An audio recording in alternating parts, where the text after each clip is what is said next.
What's going on, everyone? Welcome to the Season Gaming Bitcast, episode 267. I am your host, Ainsley Bowden, and this week we're going to blame Rick Hoeg for being late. It is his fault today. So, he's Mr. Hoeg is off doing stuff with the family, but we are here with Mr. Rodriguez and Mr. Ty Guy, ready to roll. How we doing, boys? Good. I'm here. I'm excited for the return of Gold Frame. Good times. The one, the only true frame for Hoeg. Gold Frame. He beckons you to enter his web of sin, but don't go in. Great song. It's a great song. The viewers did not expect a Broadway show as they tuned in today, but we do it all here at Bitcast. Oh my God. What's happening? What's happening, chat? Good to see you. Good morning. Good afternoon. Oh man, it's gonna be a fun week. We've got yes, Hoeg is out. He is doing some post occupational therapy stuff today, having a good time with friends and family. So he'll be back next week. Other than that, I want to just quickly give a thank you as well for the continued engagement I've mentioned a couple weeks now on the YouTube side, on the audio side. Just it's been really, really nice to see. And a lot of people actually watch us post live show, which makes sense, right? It's Sunday morning here. But more and more people seem to watch the show after we're live. So thank you. Feel free to leave us a comment. If you can't join the live chat, we do respond to all comments. And if you want something discussed, you can put that in a comment as well. I'll usually pull up a comment or two if questions come up on the following week. So, all right, today we're going to be talking about obviously what we've been playing. We've hit October, boys. So it is the month of games in 2023, which feels like every month.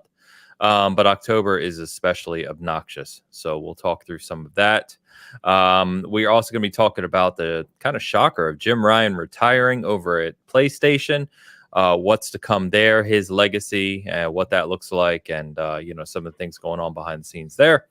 And of course, we want to touch on some of the layoffs across the industry as well, Epic Games, Sega, etc. And like I said, some more game updates for October. But I think that's the intro. Yeah, the intro's done. I can move on. Done. Thanks for everybody for showing up. We appreciate you. Yeah, we're good. Have a good week. We'll see you next. We'll see you next week.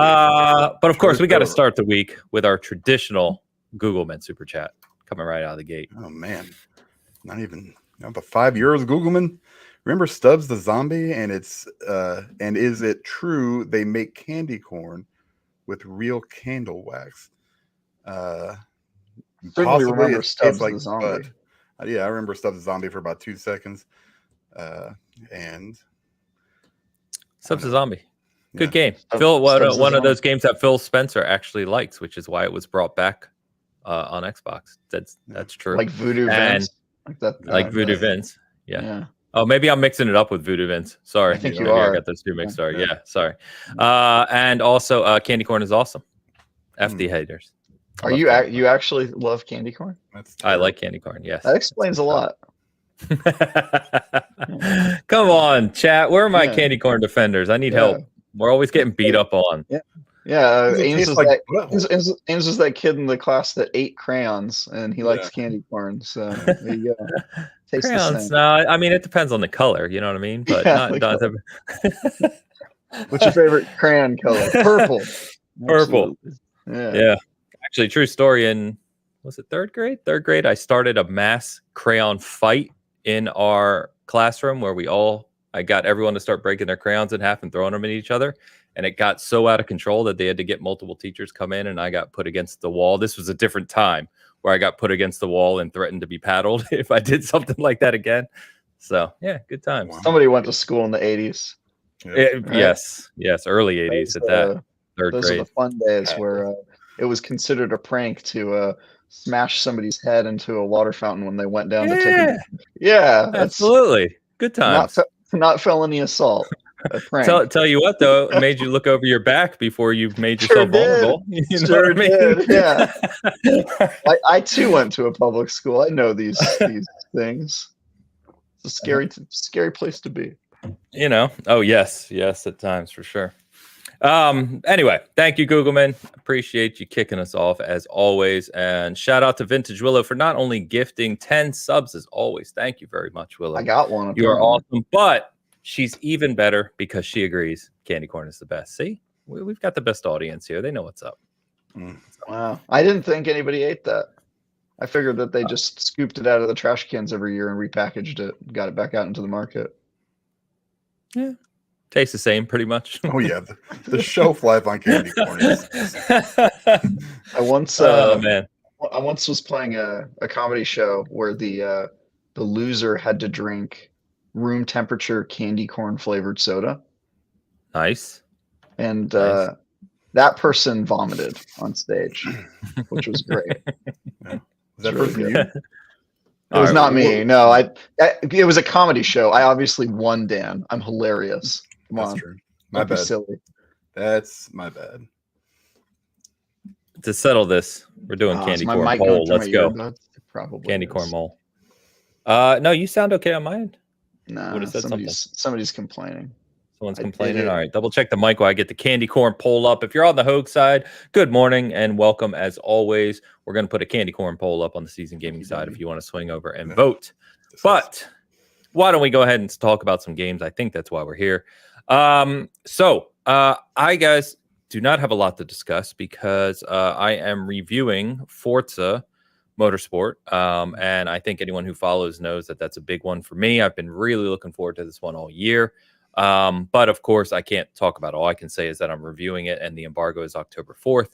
But I can't say anything else right now. So that has been the majority of my time this week. But I am curious to hear. I don't know if you are, Travis, because I know you're in review season 2. But now that review season, the audience at wide, it's always review season. But the audience at wide now has access to Phantom Liberty. I'd love to hear you guys' takes on Cyberpunk / Phantom Liberty because Hoeg wanted me to mention his thoughts on that as well. But if someone wants to kick us off, have you been playing it, Travis? Phantom Liberty? Yeah. I've been playing Cyberpunk 2.0 trying to get to Phantom Liberty. I'm not quite at the DLC yet. I could have just gone straight to the DLC because I have a save file that's like right before the final run, but with all the changes it just didn't feel right to go straight there. So I started a new playthrough. I'm playing as female V this time. Female's better, by the way.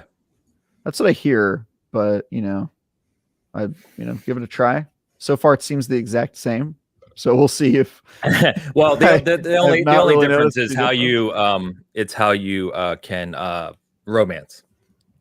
But of course, if you're female, you get the romance Judy, and as we all know, Judy is the best. So, but if you're Travis, you don't romance any characters in video games. He romances himself. Yeah.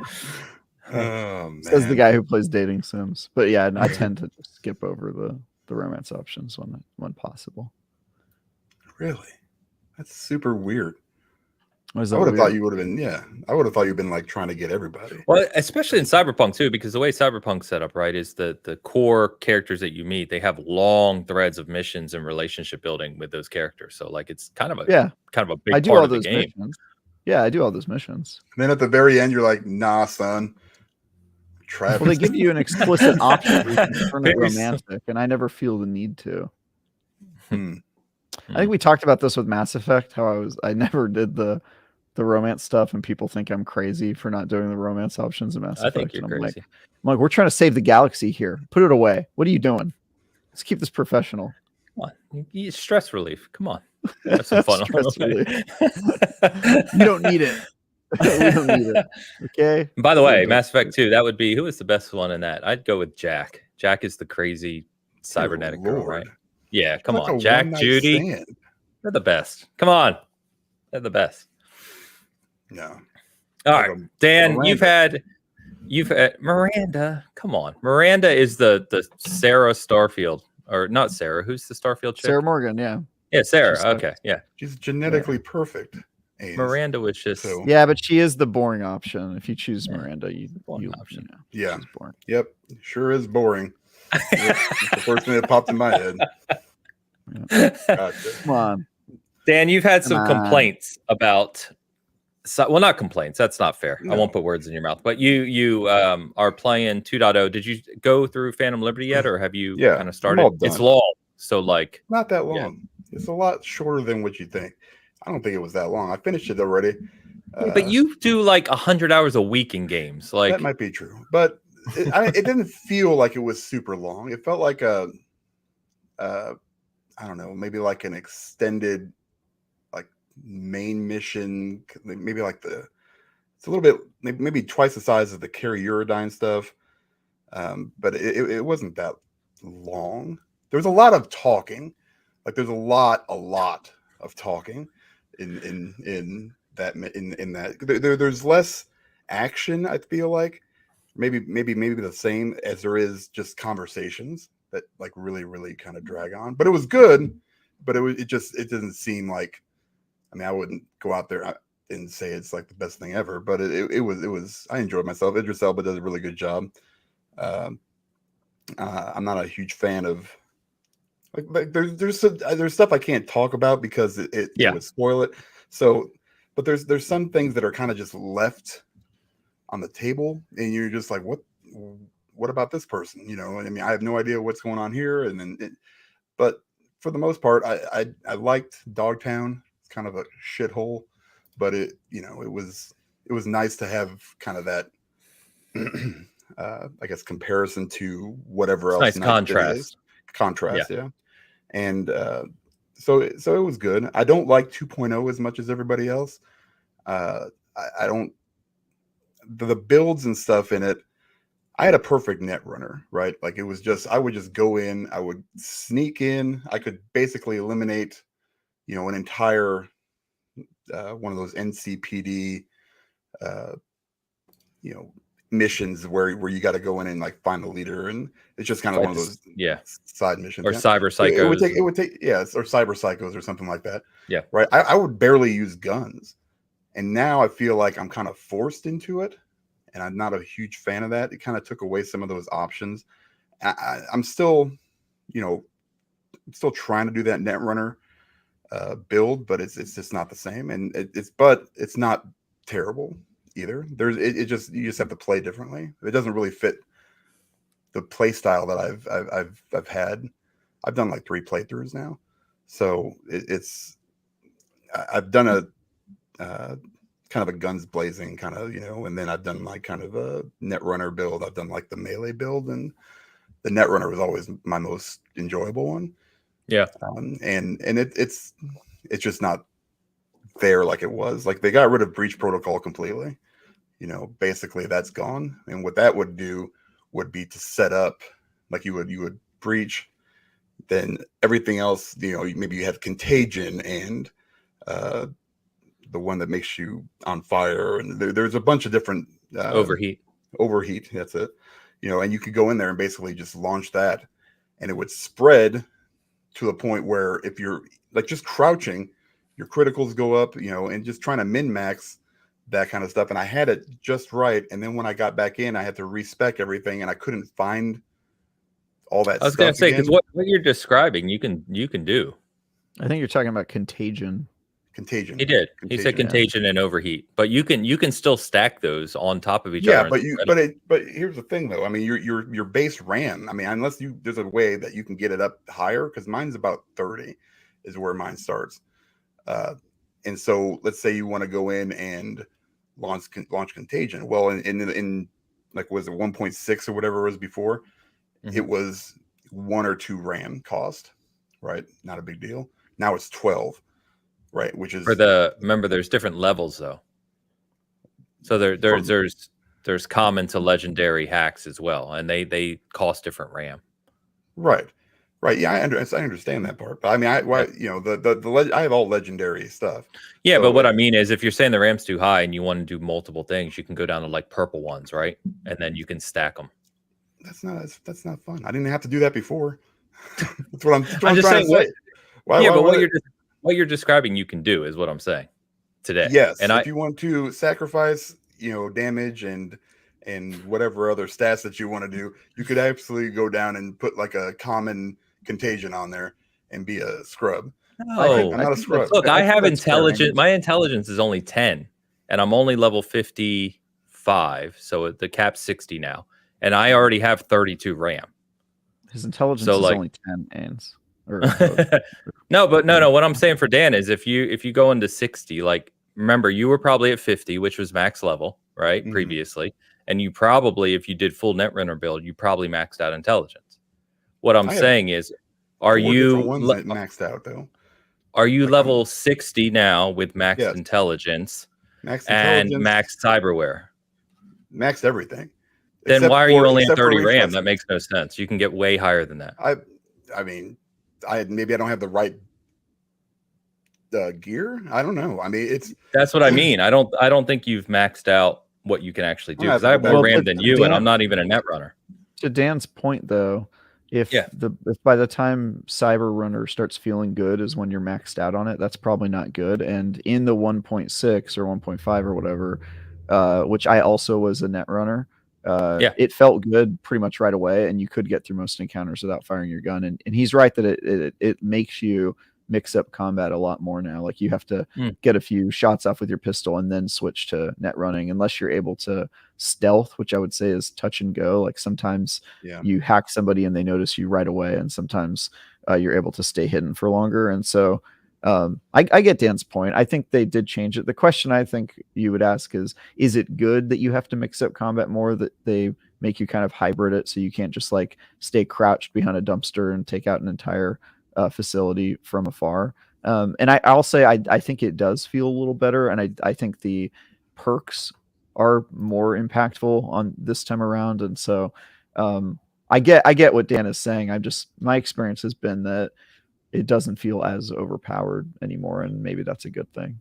But I get what Dan's saying. I think that's fine, but I think, for me, when Cyberpunk launched, it was, and this is how I play most of these games anyway. So any kind of RPG, I try to min-max something. I'll try to go like one extreme direction, and usually that works for me. I can usually find something, and it almost feels like they took that option away from me, because I mean, I've got every single skill in intelligence at 20.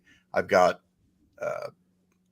I think I've got like body and technical ability and one other one maybe maxed out. No, I don't, because I don't have cool maxed out, or I can't remember what it was exactly. I got like at least 3 of them, maybe 4 to 20. And it's not hard, because like when there's different ways to do it, because now there's a one of those perks I think you can get every time you like holster or get a new gun, like your SMGs will reload automatically while you holster. So I just basically crafted 3 super fast firing SMGs with very high, with the smart weapons or whatever they are. Yeah, that's what it kind of leans into. And I just basically never have to reload. It's just a constant. Yeah. So it's not like the game is harder necessarily. It just plays different than what I'm used to. I mean, I don't even use my quick hacks really that much anymore, which is kind of weird, because that's kind of what that whole character was before the 2.0 updated, before I went and did the upgrade. Yeah. I mean, I still use the quick hacks, but like, I think the trade-off, Dan, and I do think Dan's point is valid, which is like the builds are a fair bit more restrictive than they were.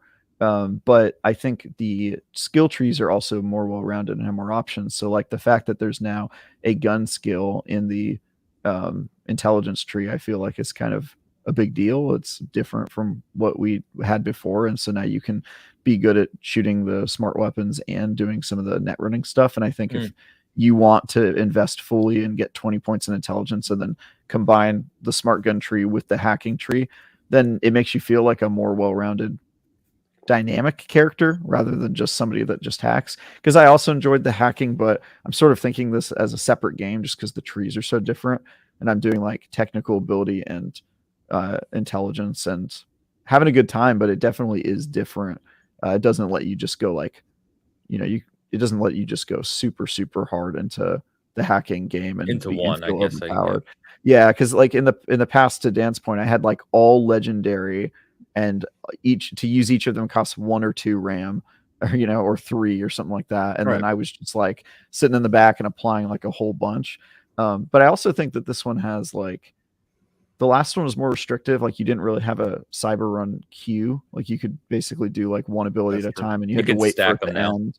Yeah. You can stack them now, which I think is so needed, because before I was like, why do I have to wait for it to end? I have to like use it and then hide and then peek around and target them again, and it just felt completely pointless. So yeah, I very much like that you can. I think that they've streamlined a lot of the systems and made it feel better, but they've also kind of limited, like, you know, you can't just go like full bore into certain builds, right? At least from my experience. I do think stealth feels pretty good though. Stealth is awesome because that's how I play.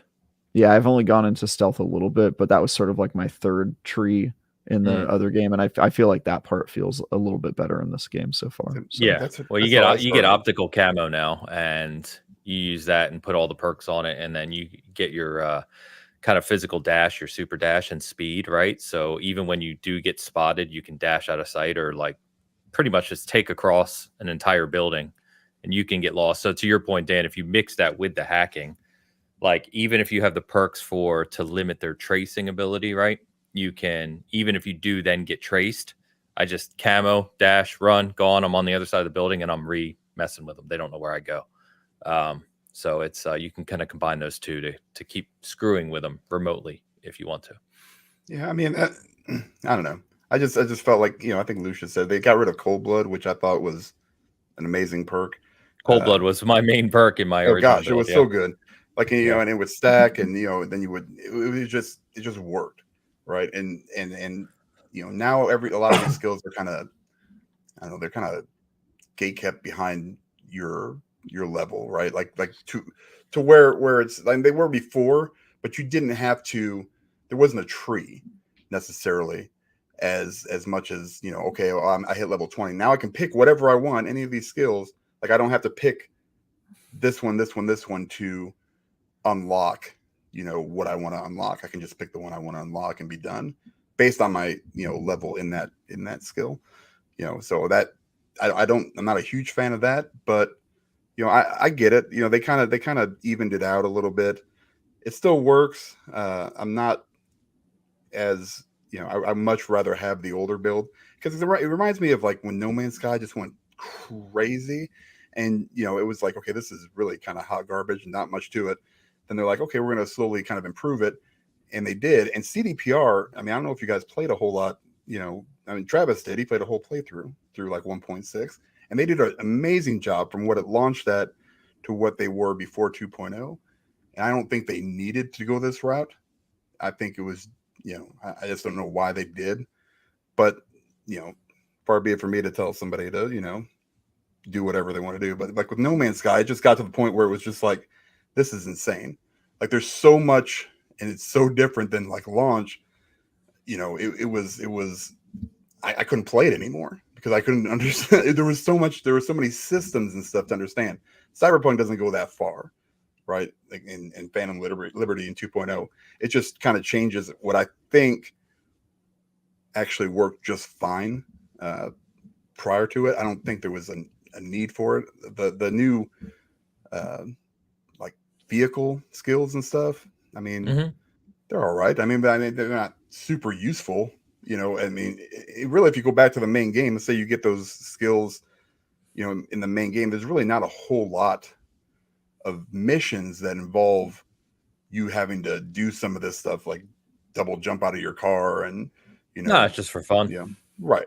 They're kind of pointless, and it's nice that they kind of keep those separately.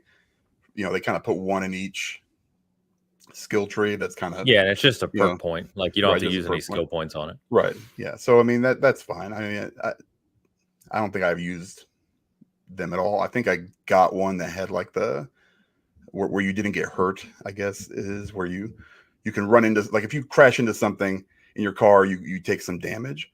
Not that it mattered, because my regeneration was ridiculous, but now you just don't take any damage with that perk or whatever. And I was like, that's kind of, it makes your car stronger too, I think. Makes your car stronger. Yeah. Yeah. A couple other things, you know, you can hack cars. One of them is, you know, and yeah, it's cool. But it's just fun stuff. Yeah. I just never used them, because there's not a whole lot of, I guess, instances where that will come in handy. You know, no, but I think you're looking at it from the viewpoint of how am I going to use this in this mission? And I think some of the stuff in the game now is they've created a more sandbox for the player to just have fun with. It doesn't always have to be. I think you're viewing it as here's the most optimal path on how I should complete the mission it's giving to me. And it's like, well, the game's doesn't always have to be just about what's the most optimal path to complete a mission. No. I mean, there's parts where there's so many missions where there's literally nothing involved with when I was talking about the vehicles and stuff. Yeah. But I mean, there might be a handful of them throughout the entire game. And you get the new gigs too. I don't know if you've done all the new gigs for stealing the cars and stuff. I've done. Yeah, I finished it. Yeah, for what's his name, Mumar or whatever his name is. Captain. I forget. Captain something. Reyes. I can't remember. I can't remember. Yeah, something like that. I got all that stuff. I got his car. I got there's a bunch of stuff where I bought or I got the like the car thing. I always drive the Porsche anyway, so it doesn't really matter. But the weapons and stuff are cool. Man. Are with the new cars, having some of them that have like onboard weapons and stuff. Yeah. That would come in much more handy, I think, throughout the main game. But I probably have maybe 10 or 15% left of the main game is where my save was when I loaded it up. Oh, yeah. So I kind of went straight into Phantom Liberty and just wanted to kind of get that story and see what it was like and stuff like that. I'm surprised you. I'm surprised you're not more impressed with the story. I adored it. Yeah, it was fine. I mean, it wasn't. You definitely, if you haven't. It's definitely adds some stuff to the main story, which is nice, So it's I don't know. It's good to see Keanu back, and Idris, like I said, does a great job. Short of that, it's just kind of like, it was good. It was good. I'm not gonna say it was terrible. It was good. I had a good time. And now I'm good for a while. Now I can. Something else. I will say I do like that you said there's a lot of talking in Phantom Liberty after you just said Baldur's Gate 3 is your game of the year. I do like that. Oh, that's not even close.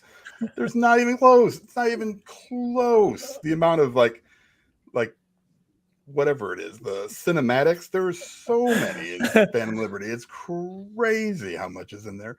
Yes, there are. That's fair. Like just playing through the main story, I'm just like, man, and they're long.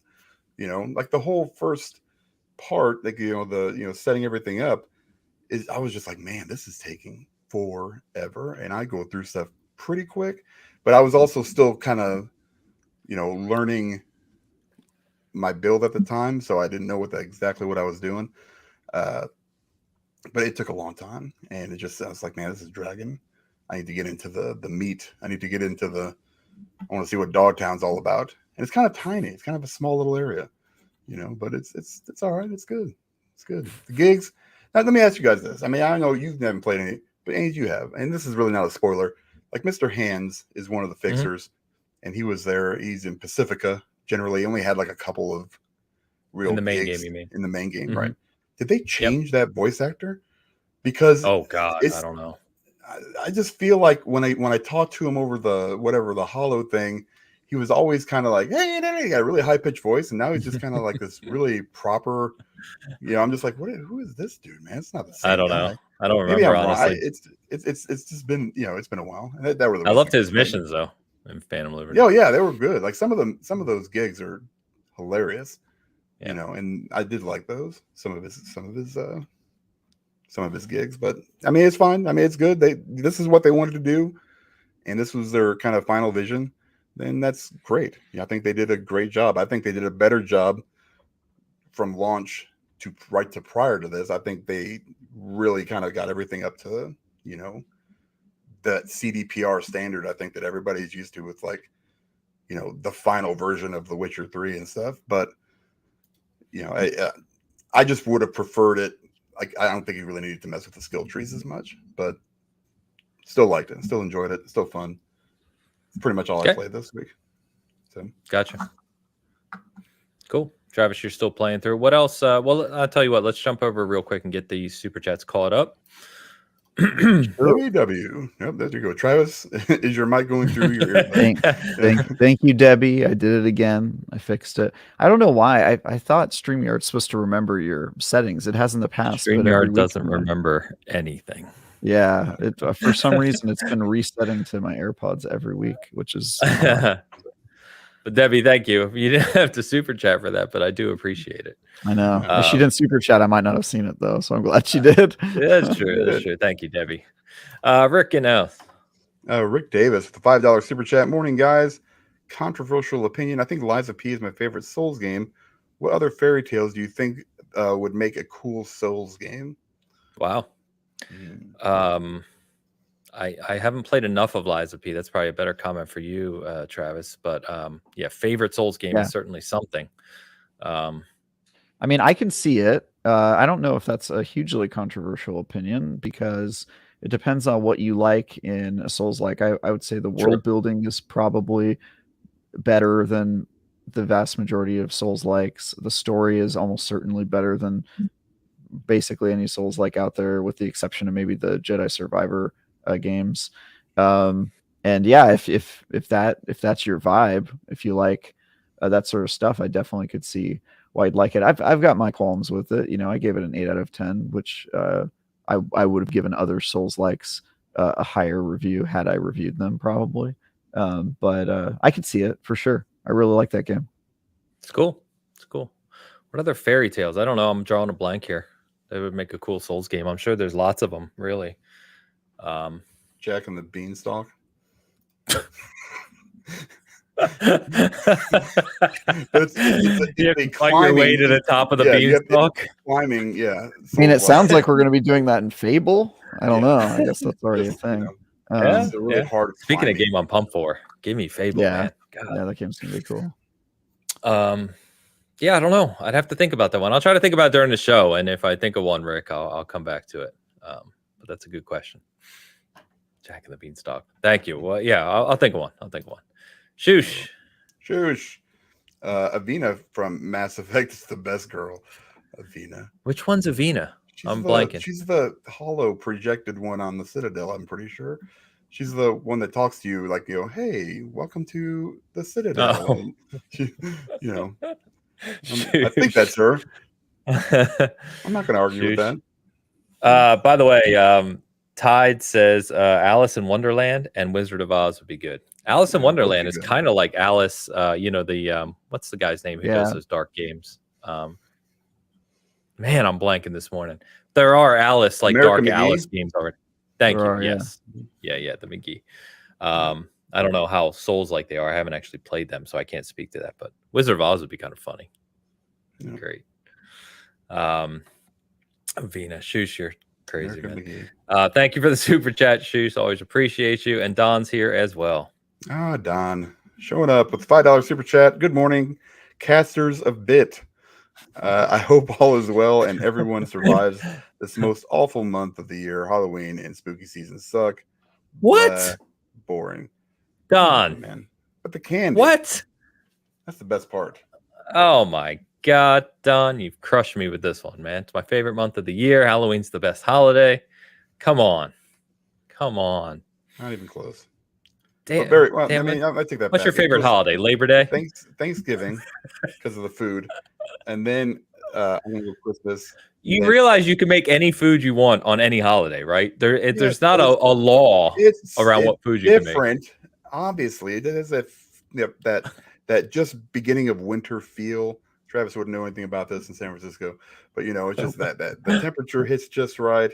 You come in, you have a big old fat ass turkey and all the fixings.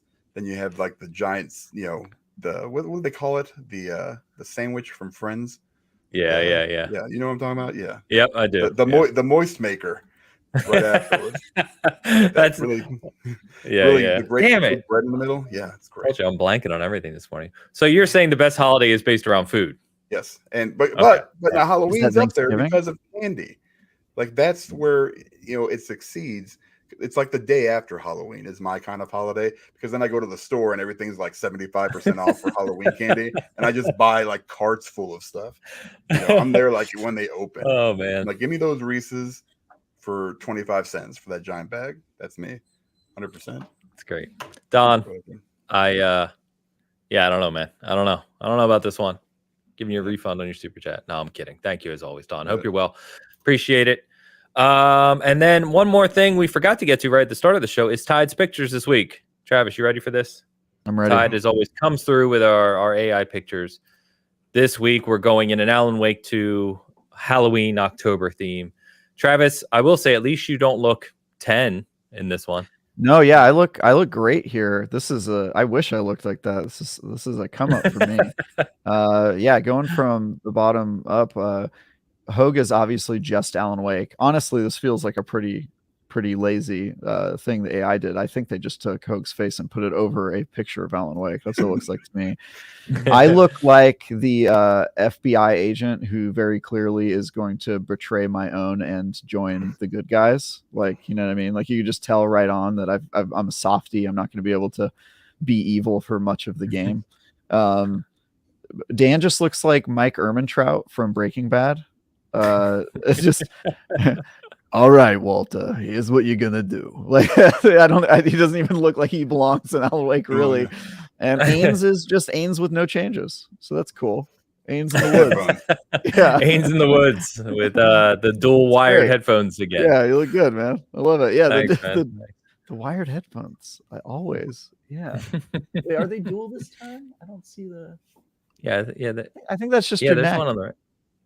Okay, well, I've got a wired neck. Okay, cool. No, I think it's just a Ty, thank you as always. Oh man. All right. So what else you guys been playing this week? Like I said, I can't really talk about too much. I wanted to hear about Phantom Liberty. I did touch Rocket League. Rocket League's current season is Porsche based, so I had to get in there. But what else has been good? I heard Cocoon is out and on Game Pass right now, which is apparently a puzzle game, but it's getting glowing reviews. People raving about it. I know it's way up there on the scale. So have either of you touched that? Cocoon? Sorry, what? Oh, Cocoon. Yeah, I did download it. I haven't opened it yet. It looks great. Okay, yeah, it's supposed to be great. If anyone in the chat's playing Cocoon, let us know. But I'm hearing really good things about that. What else? Anything good? Yeah, I reviewed the.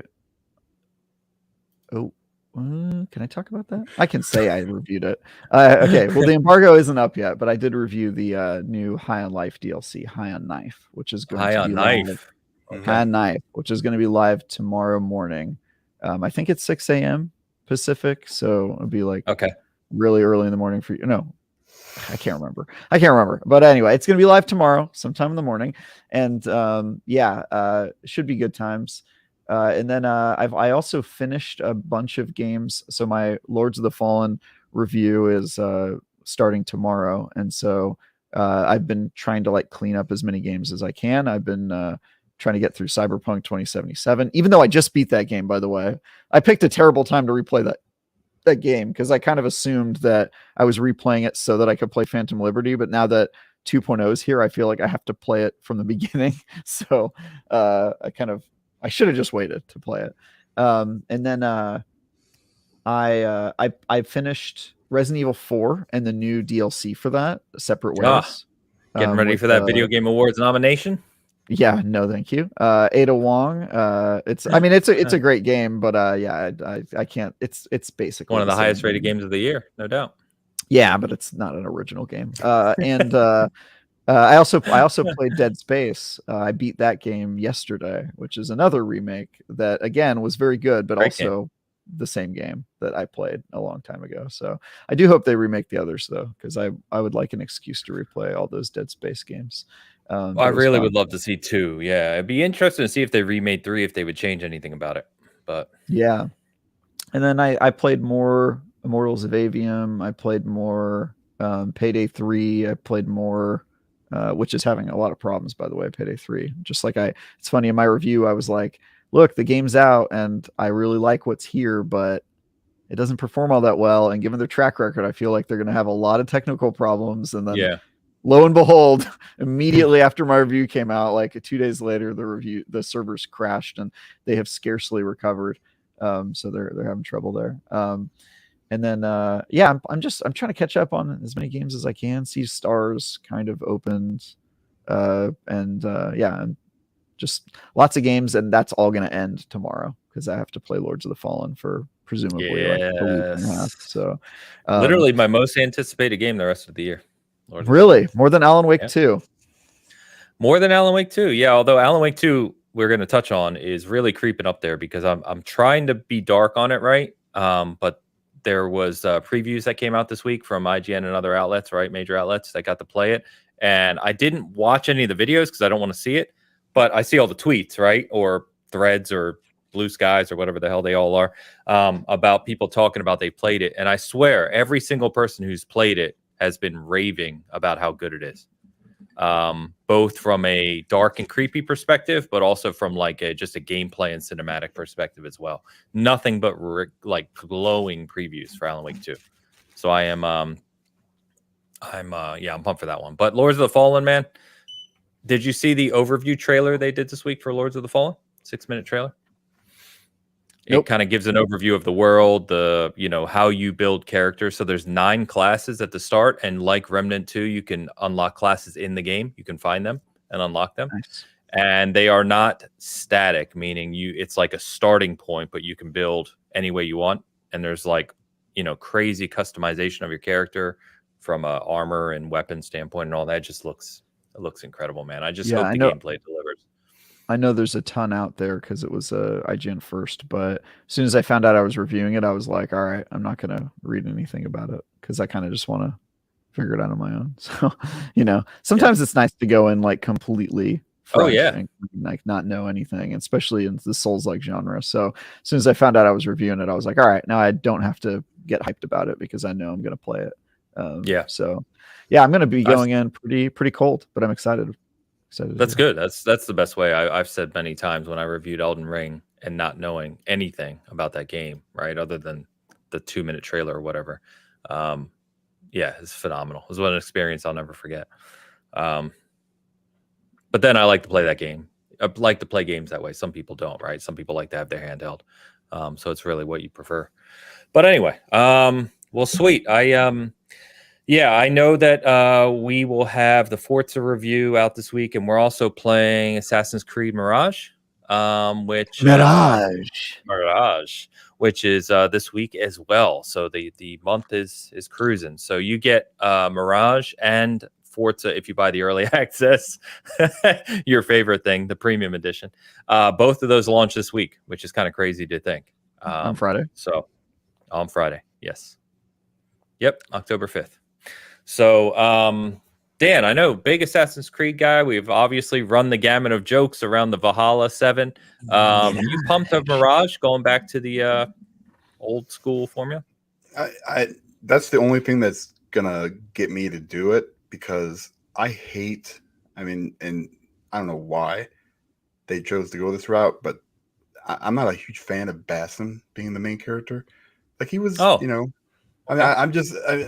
hated that guy.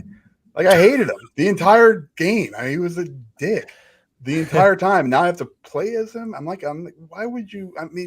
Story wise, whatever. I get it. But at the same time, Dan, if I can just put that out of my head, I'll probably enjoy this Assassin's Creed probably more so than a lot of the other ones because I've been looking and some of the stuff that you can do.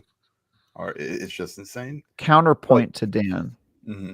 Playing as a dick is one of the most fun experiences in gaming. Red Dead Redemption, GTA, right? All games where you play Red Dead Redemption. Really? You call it Marston? One? Or are you talking 1 or 2? Either, dude. Come on. Dude. Wait, which character are you going to say isn't a dick in Red Dead John Redemption? Marston has a rough attitude, but he literally, dude, come on. They literally killed, think of what he went through, what the story is of that game. Like, you're not going to be a little angry about that? I'm going to be a little angry, but his reaction, a little dickish, I would say, to that. No, I think it's on point. He's a criminal, his reaction is on point. He's a criminal. I'll give you this. John Marston did a lot of stuff because the government made him do it, which I feel like they use as a foil. So there's more to that. But especially in Red Dead 2, which is what I was thinking of. Arthur? You're calling Arthur Morgan a dick? Yes, dude. This is where I take my final stand, sir. Come on, bro. He is without a doubt, at least in his actions, a dick. You have to beat up people to take their money. Do you not in that game? You don't have to. I don't think yes, you do. As part of the story. As part of the story. I mean, yeah, you can. This mission, go and beat up this guy and take his money. Literally, that's one of the missions. Yeah, it's literally a turning point of the game. Yeah, it's one of those missions. Yeah, multiple times. Yeah. But with that being said, he's still like kind of like on a redemption arc. It feels like if you want him to be. In order to be on a redemption, what do you have to do first, everyone? Of course, yeah. But anyone in the class? Have you ever had to do something you didn't want to do because you were forced to? Not beating somebody up and taking their money. Yeah, you've lived a privileged life, is what you're saying. Shut up. I without a doubt reject your moral. This is. You know what? Let's get some philosophy majors in here because this guy. This is it. This is where we stand. This is where Travis and I finally battle. Arthur Morgan is one of the best protagonists ever in a video game, period. Agreed. And he's also a dick. He is not a dick. No. Yes, he is. He's got dickish qualities. Yeah. I mean, bro. I can't argue that, but he's just also the fact that he changes, you know what I mean? Like anybody's redeemable. Darth Vader gets redeemed and he killed like a bunch of kids. You know what I mean? Like he murdered children. And then later they were like, you know what though? Really in the end, what is, infanticide? He took his helmet off. He's good now. Yeah, he's fine. He threw an old man down a well, so therefore he's redeemed. So Hoeg, your opinion is not valid here, Hoeg. You are not on the show. Unless you're on the show, your opinion is null. There we go. I mean, do you want to claim Hoeg's opinion as the no, I don't. I think I read his comment and his seems to be more disparaging the quality of the characters. I think the characters are great. I just think, Rockstar games, you play a dick usually. Bully, you play a dick, a mean kid. Well, I mean, it's in the name. That's kind of the fun. That's kind of the fun. The name. Yeah. And Grand Theft Auto is also a name that, it's a crime.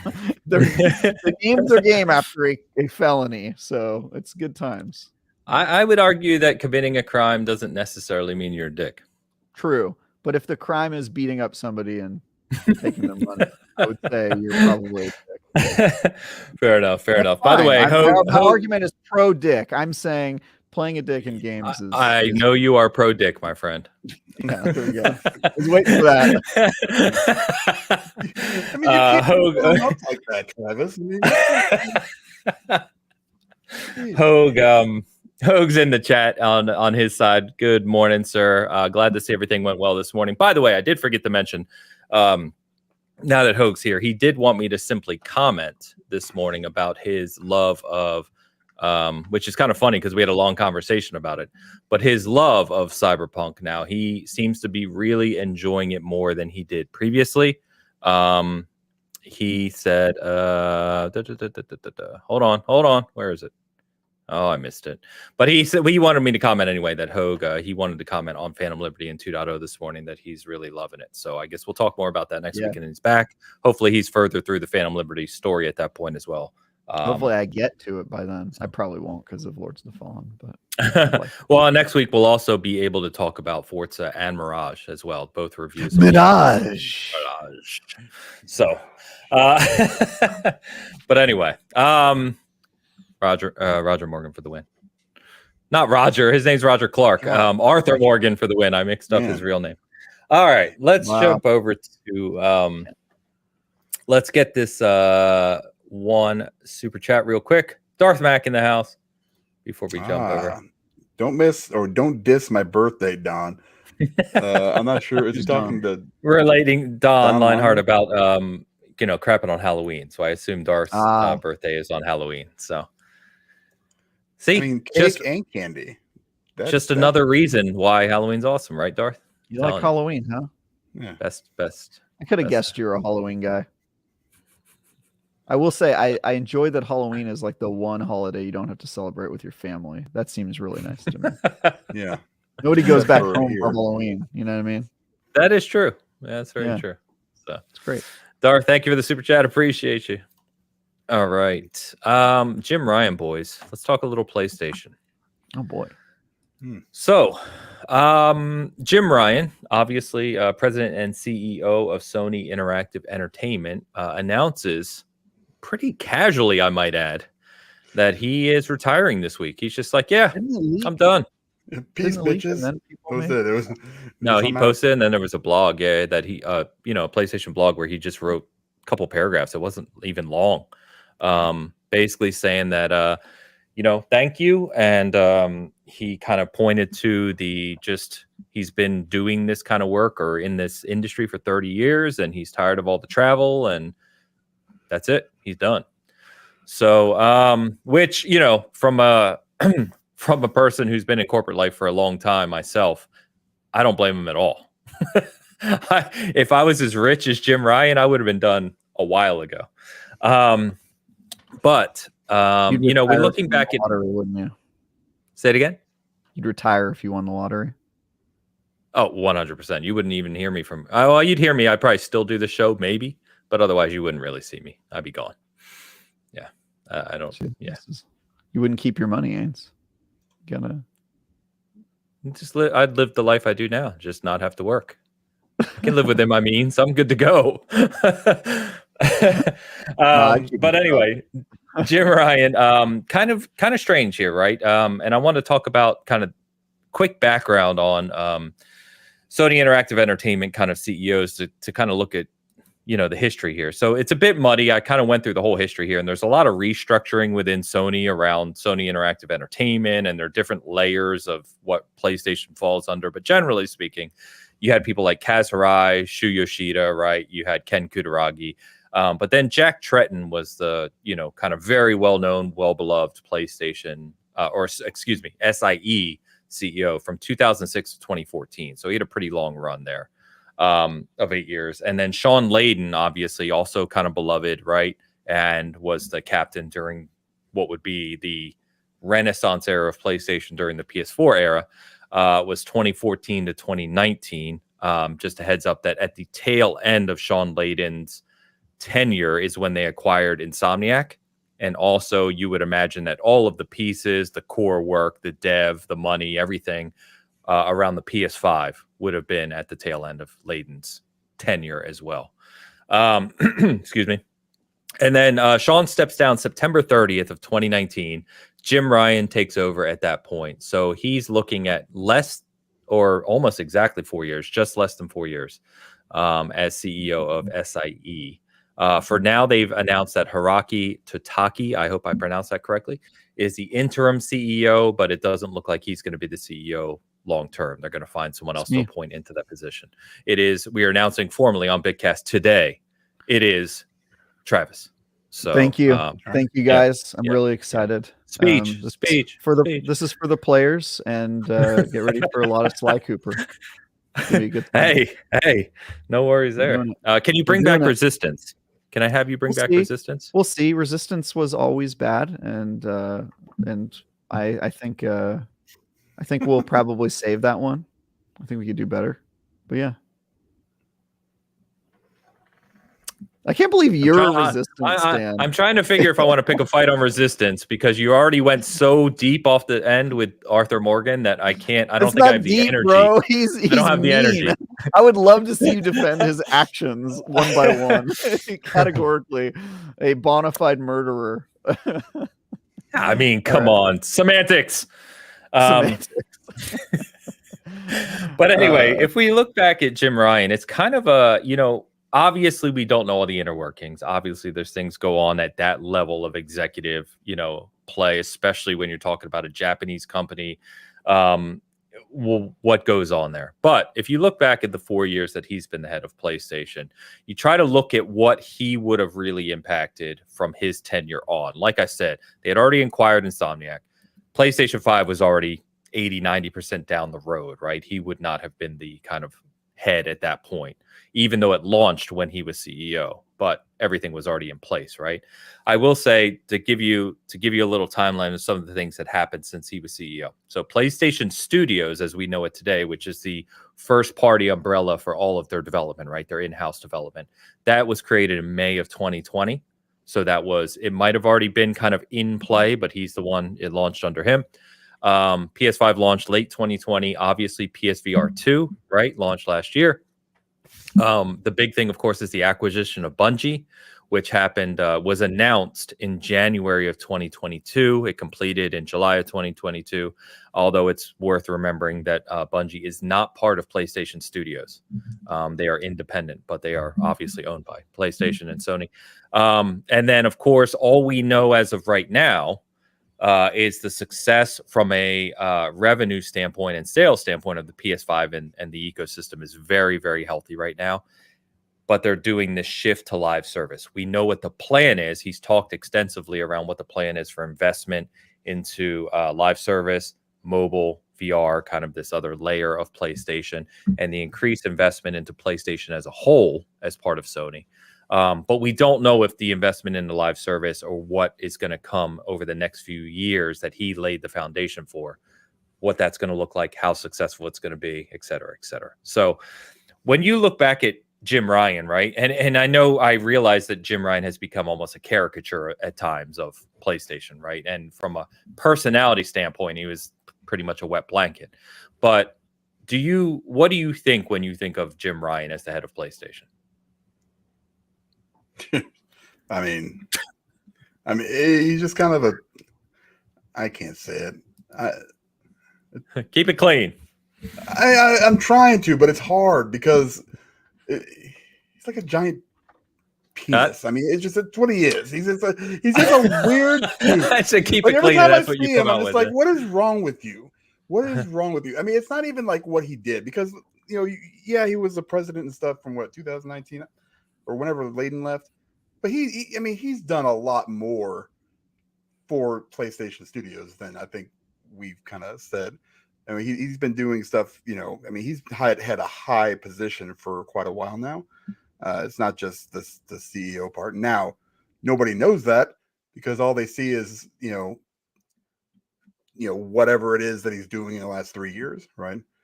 Because he was like a president of the bigger overview of Sony, I think, or something. I can't remember. Vice president of something. He's been in the damn company forever, So I don't know. I mean, I miss Sean Layden. I'm not going to miss Jim Ryan. That's what I know. I mean, that's the difference. Yeah, I don't think it's a uncommon thing to say for people to say we miss Sean Layden. Right? No. He was a more charismatic leader by and large, I would say, than Jim Ryan. But with that being said, too, I don't care about Jim Ryan. I don't care about Phil Spencer. I don't care about any of these guys because you can. This all it is a facade. It's like, oh, look at me, I'm a gamer, and I'm not a gamer, and I'm a total ass munch, and I'm not. It's that part of the. You think 90% of gaming knows who these people are?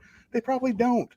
It's just less or more than 90%. All it is. I agree with you in spirit that like people shouldn't care about these. I don't care personalities, and I think most people are like you, or most people don't have no awareness of what they are.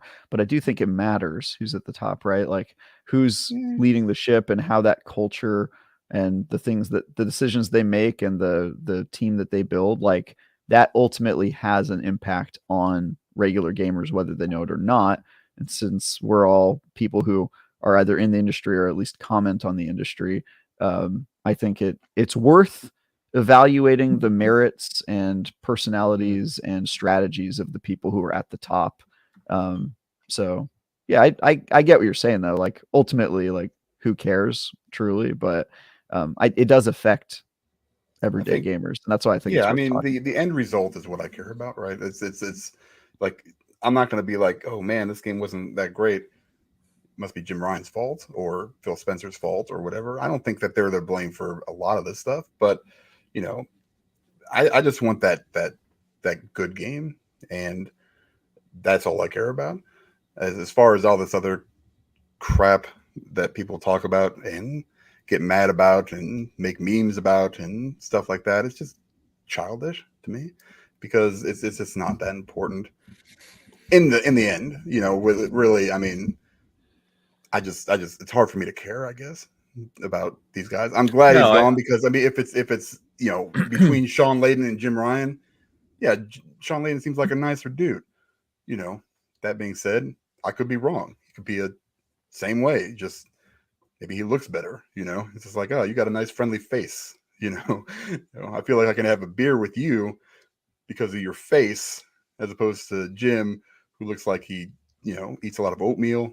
It's just weird. It's weird to me that people get so, you know, into it about that kind of stuff. And, you know, good luck.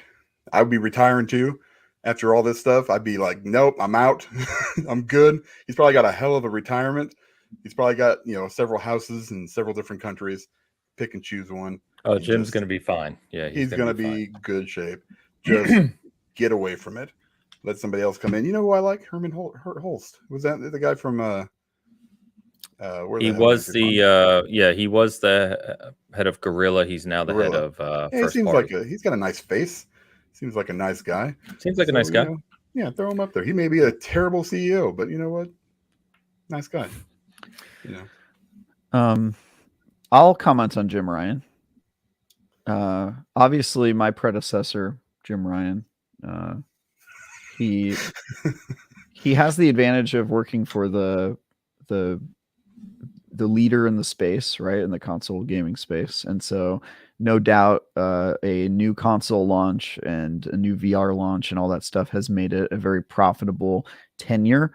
However, I think the legacy of Jim Ryan won't really reveal itself for a while now.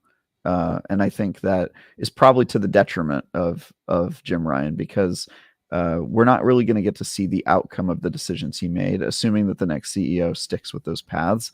And I think that will kind of determine how he's looked back on. I get why people don't like him. He kind of says some things that are a little out of pocket. The fact that he is like unabashedly like not a gamer, from what I can tell, is certainly not endearing to a lot of people. But he did make some good decisions. He bought Bungie, which I think was one of the smarter acquisitions PlayStation's made in a while, even if it makes me upset that Bungie is no longer independent. And we'll see how long that relationship continues to be fruitful, given Bungie's track record of hating all of their boyfriends. But I will say that he's got a lot of failures too that I think are worth calling out. So far, the PSVR 2 seems like a pretty big one. I mean, it sold, but it clearly had no content plan. Mine has basically been used twice and been collecting dust since, and I am an avid VR player, which I think is worth calling that out. He also endured the chip shortage during the PS5 launch that I feel like PlayStation probably dealt with fairly poorly. I mean, I get that it was during a pandemic and it was a really hard time for everyone, but I don't know that PlayStation was the winner with what happened with that thing. And then also the live service play. I mean, everyone on the show knows that I'm a fan of live service theoretically, but a lot of live service games don't work out, and we will see how many of PlayStation's upcoming live service games don't work out or do work out. Because if they do work out, I think a lot of people will probably rightfully look back and go, yeah, that was Jim Ryan's idea to pivot to live service and make more live service games, and now PlayStation makes $1 billion off of live service or whatever. But if they don't do that, if those projects fail, I think people will probably look back and say, wow, Jim Ryan kind of came in, botched a VR launch, came up with an idea to make live service games that ultimately didn't work out, and then dipped before anybody got to see the results of the decisions that he made. And so, yeah, if I'm Jim Ryan, I don't leave the company until those games have launched, since it was my vision, right? You want to kind of stand behind the direction that you made, because, now who knows, maybe that will change. Maybe the strategy will change with him being gone. We don't really know. But yeah, I don't think he was a particularly strong CEO. I think PlayStation will probably be better without him. Certainly with me at the helm, I know that Sony has a bright future with PlayStation. So excited for. I'm excited to see what you do. Yeah. Thanks, man. It's going to be a lot of Sly Cooper right out the gate. Is PS5 Pro coming next year? You know, I haven't decided yet. We'll figure that out. We're gonna produce, several 100,000 of them, and then I'll make that decision shortly. Yeah, just send me one, will you? Bitcast members should get one early. I think. So. Yeah, come on. Yeah, I think so. There's a lot of commentary here, right? One thing I would caution against, and Dan, I know exactly where you're going, right? And I think that, as we always joke here, Twitter's not a real place. I think the Twitter sphere and the guys who just kind of get off on talking about the companies behind these systems more than their enjoyment of certain things spend way too much time worried about what's going on with the CEOs, et cetera. I mean, CEO obviously matters and direction matters for the company. And as Travis rightly said, we won't be able to judge Jim Ryan properly until years from now, right? After these things that are kind of in motion come to fruition.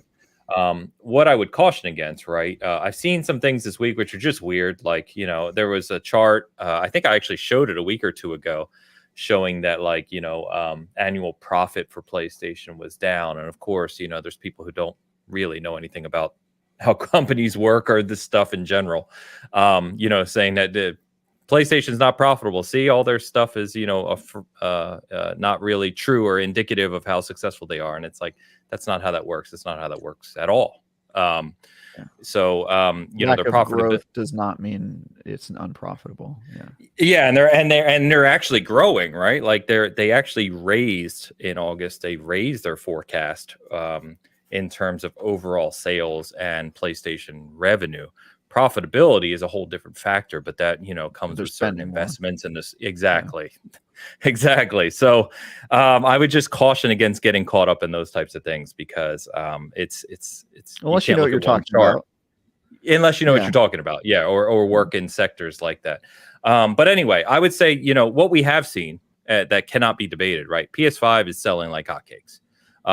Sure, you can say that is on the coattails of Sean Layden and the foundation of the games that they, the tail end of the PS4 era, which is probably true, but it's doesn't really speculative buying. It's not, and it doesn't matter, right? Speculative buying. It doesn't matter. At the end of the day, it is selling, and their actual sell through of games and service on the platform are extremely strong. Right. Like I said, they actually raised their forecast in the last fiscal quarter. So, but at the same time, I am also with you guys and many others where Jim Ryan just never felt right. Like he never felt like he understood. Again, anecdotally, I'm sure he understood the business side way more than any of us do, but he never kind of felt like he was part of the gaming community. And that may beg the question, does a CEO need to feel like he's part of the gaming community? Probably not. But I think it's an industry where there has been that close relationship with leadership of these gaming companies with the gaming community, right? You look at someone like Jack Tretton, who was beloved. I mean, he was in commercials for PlayStation, and he had a lot of fun with it, right? Sean Layden was very beloved. Phil Spencer is beloved. These guys are Reggie. Even though I didn't even agree with a lot of Reggie's decisions personally, he was still looked at as kind of part of that overall gaming ecosystem and community, right? Jim Ryan just wasn't. He always felt like a cold businessman, and that doesn't really matter at the end of the day to their bottom line. But it does. It means something, I guess.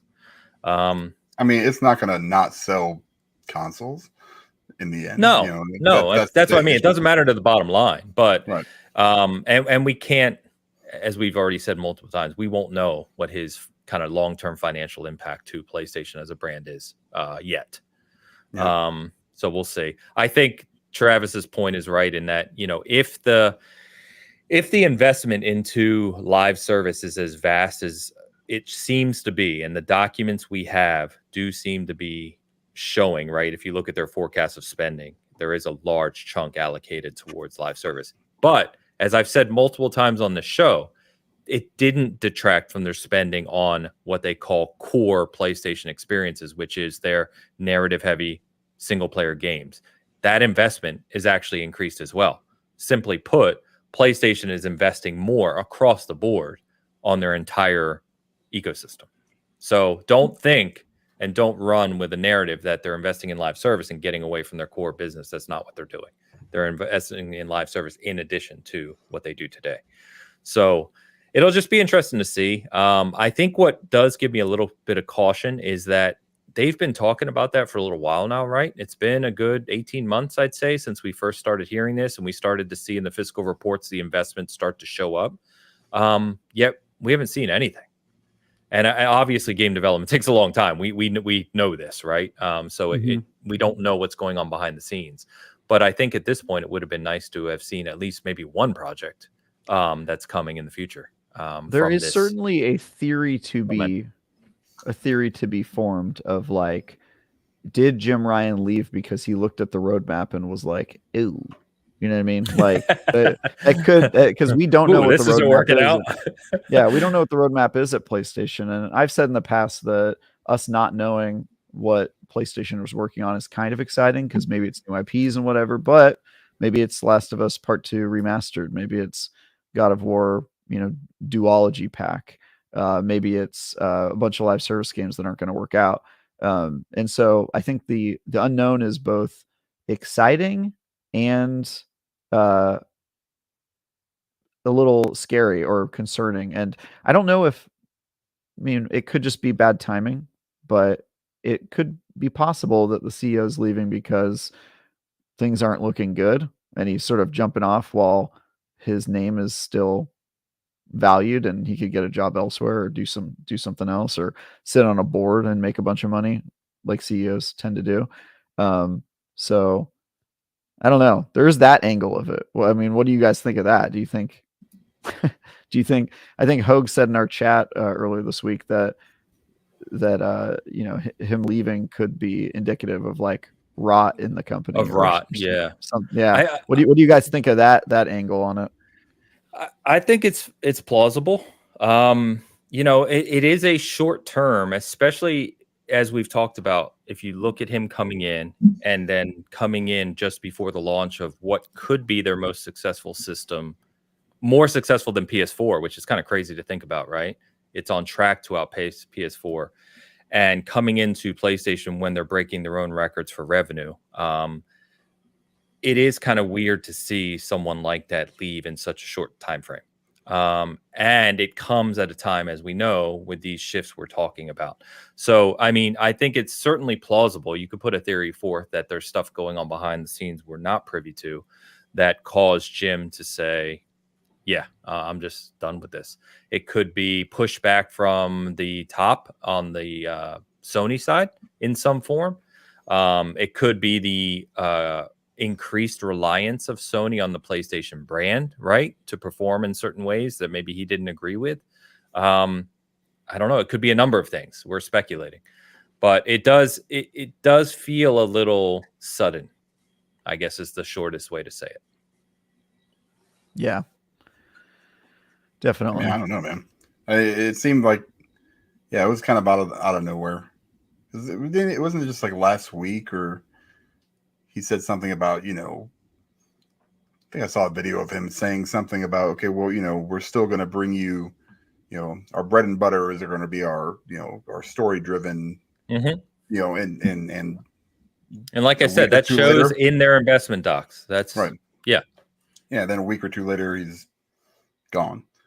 It feels, maybe it does. Maybe a little bit like Sean Layden, because that was kind of sudden too. He was only there for like a year more, and 5 years. Yeah.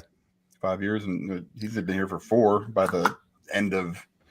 I saw Sean Layden was tweeting, maybe ironically, maybe as a joke, but he was tweeting like, "Put me in, coach," after this happened. So, well, you remember the speculation at the time was that there was a power struggle, right, on the direction of PlayStation, and that Layden left and Ryan got the gig. But apparently, I'm just doing a lot of research for the background of SIE here for this show. apparently Layden said on a show in 2021, no, and of course he's going to say this, I realize, but he said no. He said after the PS5 launch and was a big success, he felt like that was, or with the PS5 coming to be a big success, he felt like that was a good time to just put a pin in his career.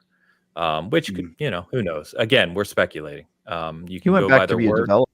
He went to go work for a dev team. No, he's an advisor to Tencent. Okay. Yeah, which is what a lot of these guys do. Even Kaz, saw Kaz Hirai is an advisor to some. It basically gets paid to just talk about what he thinks. You get to that level in your career, and you can do that. Yeah. So, will Jim Ryan become an advisor? I don't know. Certainly.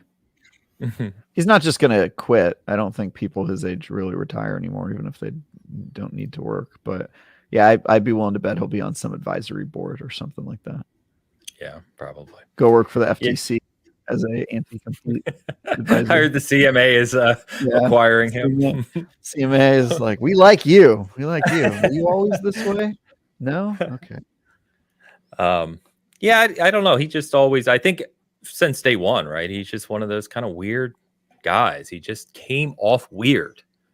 You could tell me tomorrow, and this is going to sound ridiculous, but you could tell me tomorrow, like they found 10 bodies in Jim Ryan's basement. I'd be like, yeah, that checks out.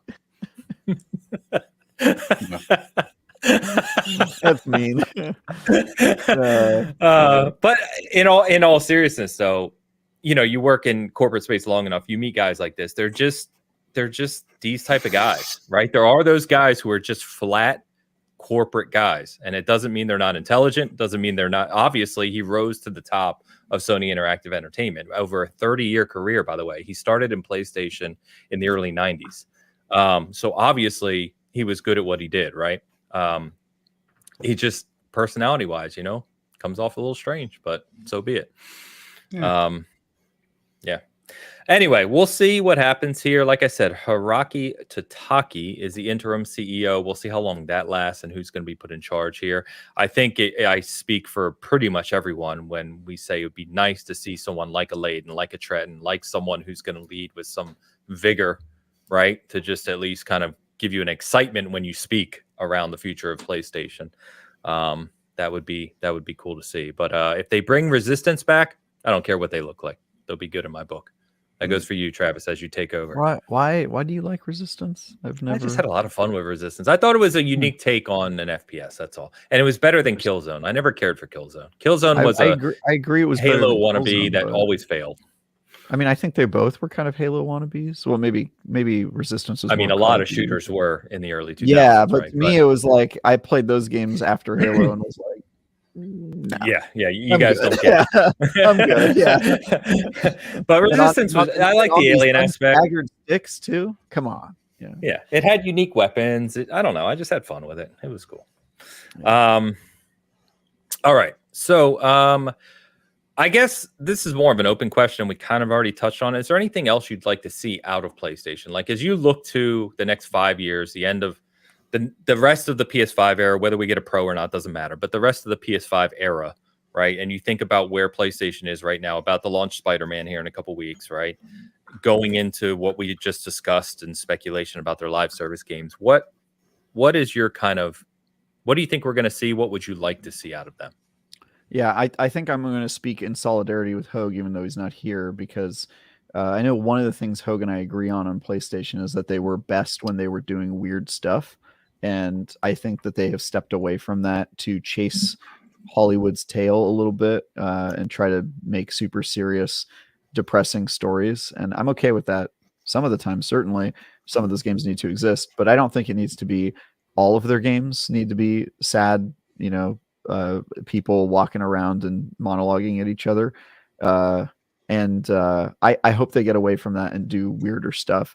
I loved the Ratchet and Clank game they put out recently. I would like a return to Sony doing weird and experimental stuff. I know that's unlikely because they are where they are. And, when you get larger and more successful, it's harder for you to take risks because risks are expensive. But I would love it if they would do weird stuff, Sly Coopers and weird new games that we don't even know that they're capable of making. And I hope that they pump the brakes a little bit on the sad Hollywood stories, just because it doesn't need to be everything you do. And I think it's played out a little bit. I guess we'll see with live service. It seems like I mean, I don't know for a fact that live service isn't going to be sad people walking, but I have a pretty good feeling that genre doesn't sad really work. People walking. Service. Yeah, so we'll see. I'm hopeful that Sony has a plan and that it's going to be something that we don't see coming, but it could go either way. We'll see. Well, I completely agree with you as a consumer, right? Like that's what I would love to see. But I think it's probably also fair to point out that we had that era of PlayStation where they did weird, they did experimental, they did different IPs, the Jack and Daxters, Concrete Genie. We know, not Media Molecule. What's the company? Went out of Is business. it Media Molecule? Pixel Opus. Thank you, Dan. Sony Japan, right? Studio. Those things, as much as I've loved them and the concept of them, they didn't financially do great for PlayStation. And where they've done great financially have been Spider-Man, God of War, Horizon, right? The games you're talking about. And even though I completely agree with you, like I'm tired of that formula. I don't mind it once in a while. I think they're great games, most of them. And I think they're fantastic. I don't want every single PlayStation game to look like that, right? It just became very narrow. But that's where their financial success has been. So I don't know how you balance that, right? Can you do both? Well, I think they are trying to do both, because it's not like they're downsizing any of the studios that make successful games, at least not more than everyone is downsizing these days. But they are investing in live service, which tells me that they want to start making a different type of game, because I don't think the live service games are going to be the same format. And so I think they see, yes, of course, this is the thing we do best now. What is the thing we're going to do best tomorrow? And hopefully that answer is weird new stuff, and not, hey, we're making Uncharted Infinity and it's going to be a live service game where, we make a new sad Uncharted 4 like level every 3 months and you play it. I don't think that that's their plan. So I think there's hope. I think they can do both, but I do agree that it's a little bit too much of the same thing lately, and I'd like them to get back to doing weird stuff, both as a consumer and I think as a strategy. It could be profitable if the live service thing pays off. We'll see though. Yeah, I mean, those games are my bread and butter. I love those kind of third person. And obviously you're not alone, right? You're probably in the majority. Yeah. I mean, I would guess I am. And it kind of sounds like going, I always bring it back to food. You go to a nice steakhouse, you're always eating the nice steak. And they're like, hey, we're going to bring you this, octopus. And everybody's like, what the hell are you doing? Delicious. Like, nobody wants to. Calamari? All right. I like some calamari, and don't get me wrong. But most people are going to be like, what are you doing? Bring me my steak, and that's part of it. I think is just that's what they're good at, and a lot of these studios, Insomniac and Naughty Dog, and Sucker Punch to a lesser extent, I guess. Santa Monica, Santa Monica. They're all really good at these kind of games, and they sell well. And now if they continue to, pay for themselves and then get are profitable, then they, might as well keep doing the same thing. I mean, sometimes that stuff works. I mean, McDonald's has been around forever. I mean, it's I don't know. I mean, it's like listen, you got 15 Tom Brady's. Why am I going to run the ball? I'm going to pass the ball. I got Tom Brady sitting over here. I like that you managed to circle off the steak and then go right back to McDonald's. Yeah. The problem with that analogy, Dan, is that food is not, if you had to eat steak every single meal every single day, eventually you would want something different, right? And so I think that's what really I would eat steak every freaking day of my life. 3 meals a day, no problem. I think you'd lose your mind. He wouldn't be here. Sandwich. I'd be dead. But you know what? Who cares? Because I would have died happy. I just think like there's room for diversity. Those studios that are good at doing that thing and still want to do it can still do it. But I don't know that it's their future, because those games take a massive budget, a ton of development time, and then if one misses, that's Sean Layden has spoken to exactly that, right? He claimed that was a problem for PlayStation in the future, that these games are too costly to make. It's a problem for every AAA developer. Like, the problem with making a AAA game is that they are the most expensive type of game you can make. They take the longest period of time, and if even one flops, it could destroy your company, because they're that big. And so I think that is a legit criticism of that formula. And I don't think that even people who enjoy that prime cut of steak, that's all that they want to eat. And I don't think, even if it's the most profitable, there might be third parties all out there. I mean, it's not like that's the only thing that's on that menu. Yeah, 100%. I mean, there's got all kinds of stuff there. But Sony has to control their own destiny. They want to be the person making the stuff that is successful on their platform. It also makes their platform stronger because they can keep it in their walled garden. And I can't imagine that the current model for the games they're making is going to be their most profitable arm in 10 years. And also, if you refuse to innovate in this industry, especially, you get left behind. And I don't think that those types of games are always going to be the most popular thing. And I think Sony knows that. I think they're savvy enough to plan for the future and try to figure out, okay, well, what is the next big type of game going to be? And they're looking for that. So let's hope that they have that they're working on that, and that it's not going to be a bunch of half-baked live service games that don't work out, and then we're back to where we were. So we'll see, though. Every time I think Sony's on the verge of innovating, they poop out a PSVR 2 and then don't support it with any software. So yeah. Yeah, I guess we'll see. I know we've talked before about Spider-Man 2 coming and not really knowing. Everyone's talked about not really knowing what's coming from Sony next, or PlayStation next. So we'll see. One thing I will say is I think counting PlayStation out is silly, right? I've said many times, I don't think some people truly understand the breadth of that brand and how powerful it is globally. It is a monster. So, and they have a lot of investment in the game space. So, we'll see what happens. Is it going to be a PS3 era, or is it going to be a PS4 era coming up? We'll see. And you could even argue the late PS3 era is pretty damn good. It's just that launch. Let's get caught up on super chats here. Carl's here. Carl, he came in right when the Resistance stuff was popping off. Oh yeah, he's my fellow Resistance. I was like, compatriot. He's gonna say something. Yeah. So, well, I'll make up his super chat. £4.99 super chat. Travis, you're dead wrong. Resistance is the best IP PlayStation ever developed, and it should be brought back as a point of order. There you go. There it is. Done. Carl. Thank you, Carl. Appreciate you. Good job, Carl. I'm surprised you didn't try to say that Sackboy was their best IP. Second best. Horrifying little creature. Play Sackboy. Game's incredible. Play it. Don't unless you want nightmares, don't play it. Carl, thanks, man. Good to see you. Shoosh. Travis reached what the hell is CHIM? Chim reloaded the save, and now he is CEO of Sony. Yeah, it's great. Chim, it's great. I'm doing scum saving to get the outcome I want in life. Honestly, if I was scum saving and the best I could do was IGN reviewer, I'm really playing this game poorly.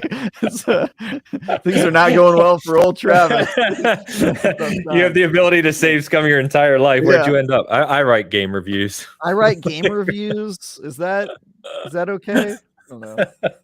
Nobody likes me. Yeah, I don't know. Shoosh, thanks. Shoosh always makes me laugh. I swear, man. He's in our Discord all the time. He or she is in our Discord all the time. Cracks me up. We got another one. Shoosh.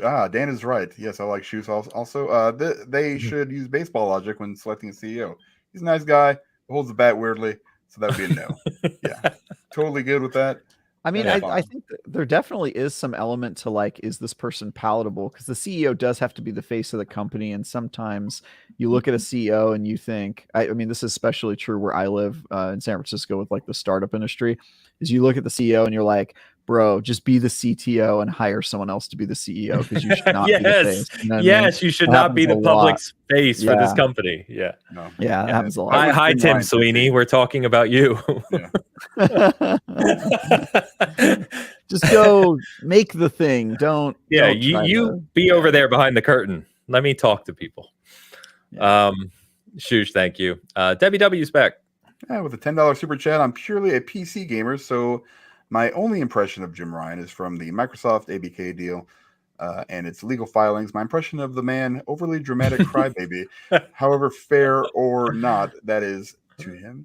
Yes, I mean, you're pretty much... I would say he's not an overly dramatic crybaby, but he plays one on TV, right? Yes. Like in this case, he was being an overly dramatic crybaby in the court because that's what he needed to do to get his way. That was his role. And then in his emails, you see he's not an overly dramatic crybaby at all. He's actually just like, yeah, whatever, this is business. And that's everybody was doing that. Phil Spencer was super disingenuous on the stand, talking about how poor Microsoft, how poorly positioned we are as a $1 trillion company or whatever. I think that's you can't really take the courtroom stuff because everybody's angling to. They're probably following some lawyer's instructions on how to behave in the courtroom. But you can see their emails. You should believe the emails because you know how people act in the emails. And we saw a lot of Xbox emails. I feel like we know a little bit better about how Phil Spencer runs that side of the business. And I think we got some hints about how Jim Ryan ran PlayStation. I don't think he's an idiot. I don't know. He was my favorite. No, I told you he's not an idiot. He's hugely successful. He's just weird. He's weird. And there's no crime against being weird. I mean, it's just it's who he is. I mean, a lot of that, I think, for me, is like the memes and the gifs of like him laughing, where he's like, doing one of those things, and it's just really frightening. It's like an alien pretending to be human. Right. Yeah. I mean, I've had they call that Zuckerberging. When you can't act like a normal Homo sapien. Stop, man. Yeah. Gosh. Yeah, I don't need to look Debbie. at that. Give me somebody else. Yes. Debbie, thank you for the super chat. Appreciate the support. Gecko's here. Gecko with the always a weird number. He always has like issues with his I don't know what's super up chats. I don't know what's up, but the 11 euros. My thoughts on Jim Ryan is extremely cynical. It is also extremely difficult to assess him because Sony never found itself in truly difficult situations with other competitors. Yeah, that's kind of fair. It's not like he had to pull them up by their bootstraps, right? He came in at the tail end of their literal crazy momentum and success, right? So he's kind of leaving right at the end of it with like really the only game on the horizon is Spider-Man 2, and that's October. He's kind of like, yep, I'm good.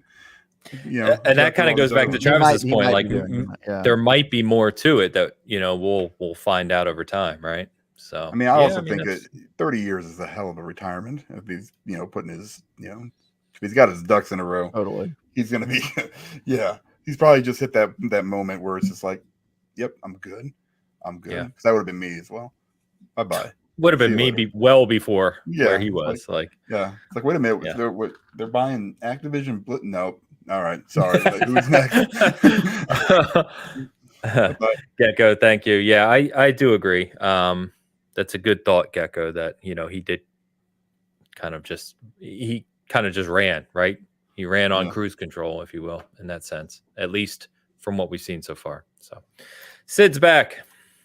Sid with the rupees. Is that right? 200 yes. Rupees? All right. Sir. For a question for PlayStation, would VR be the station for creative output while these sad dad stories can keep filling their pockets? Kind of personal shot there with the sad dad thing. That could help with the stagnation of creativity narrative for them. It certainly could. I don't think it's going to be because the live service would be, my guess would be, it's not going to work with their current AAA model. And I don't think all their live service games are going to be VR. I hope some of them are.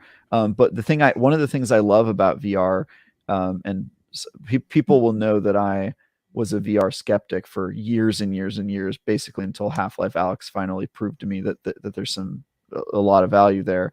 One of the things I like about VR is there's no right way to do things right now. There's no like template for success like I think there are in traditional games, and that means that there's a lot more weird stuff and experimentation and random stuff out there. So I really appreciate VR for being sort of like a current playground for like weird and experimental ideas, and I hope that PlayStation will lean more into that with their first party software. But my impression right now is that they have no intention of focusing first party efforts on PlayStation VR. It's just basically going to be, a high end model for people who are console owners and want to play third party VR software, which is super disappointing, and I hope changes.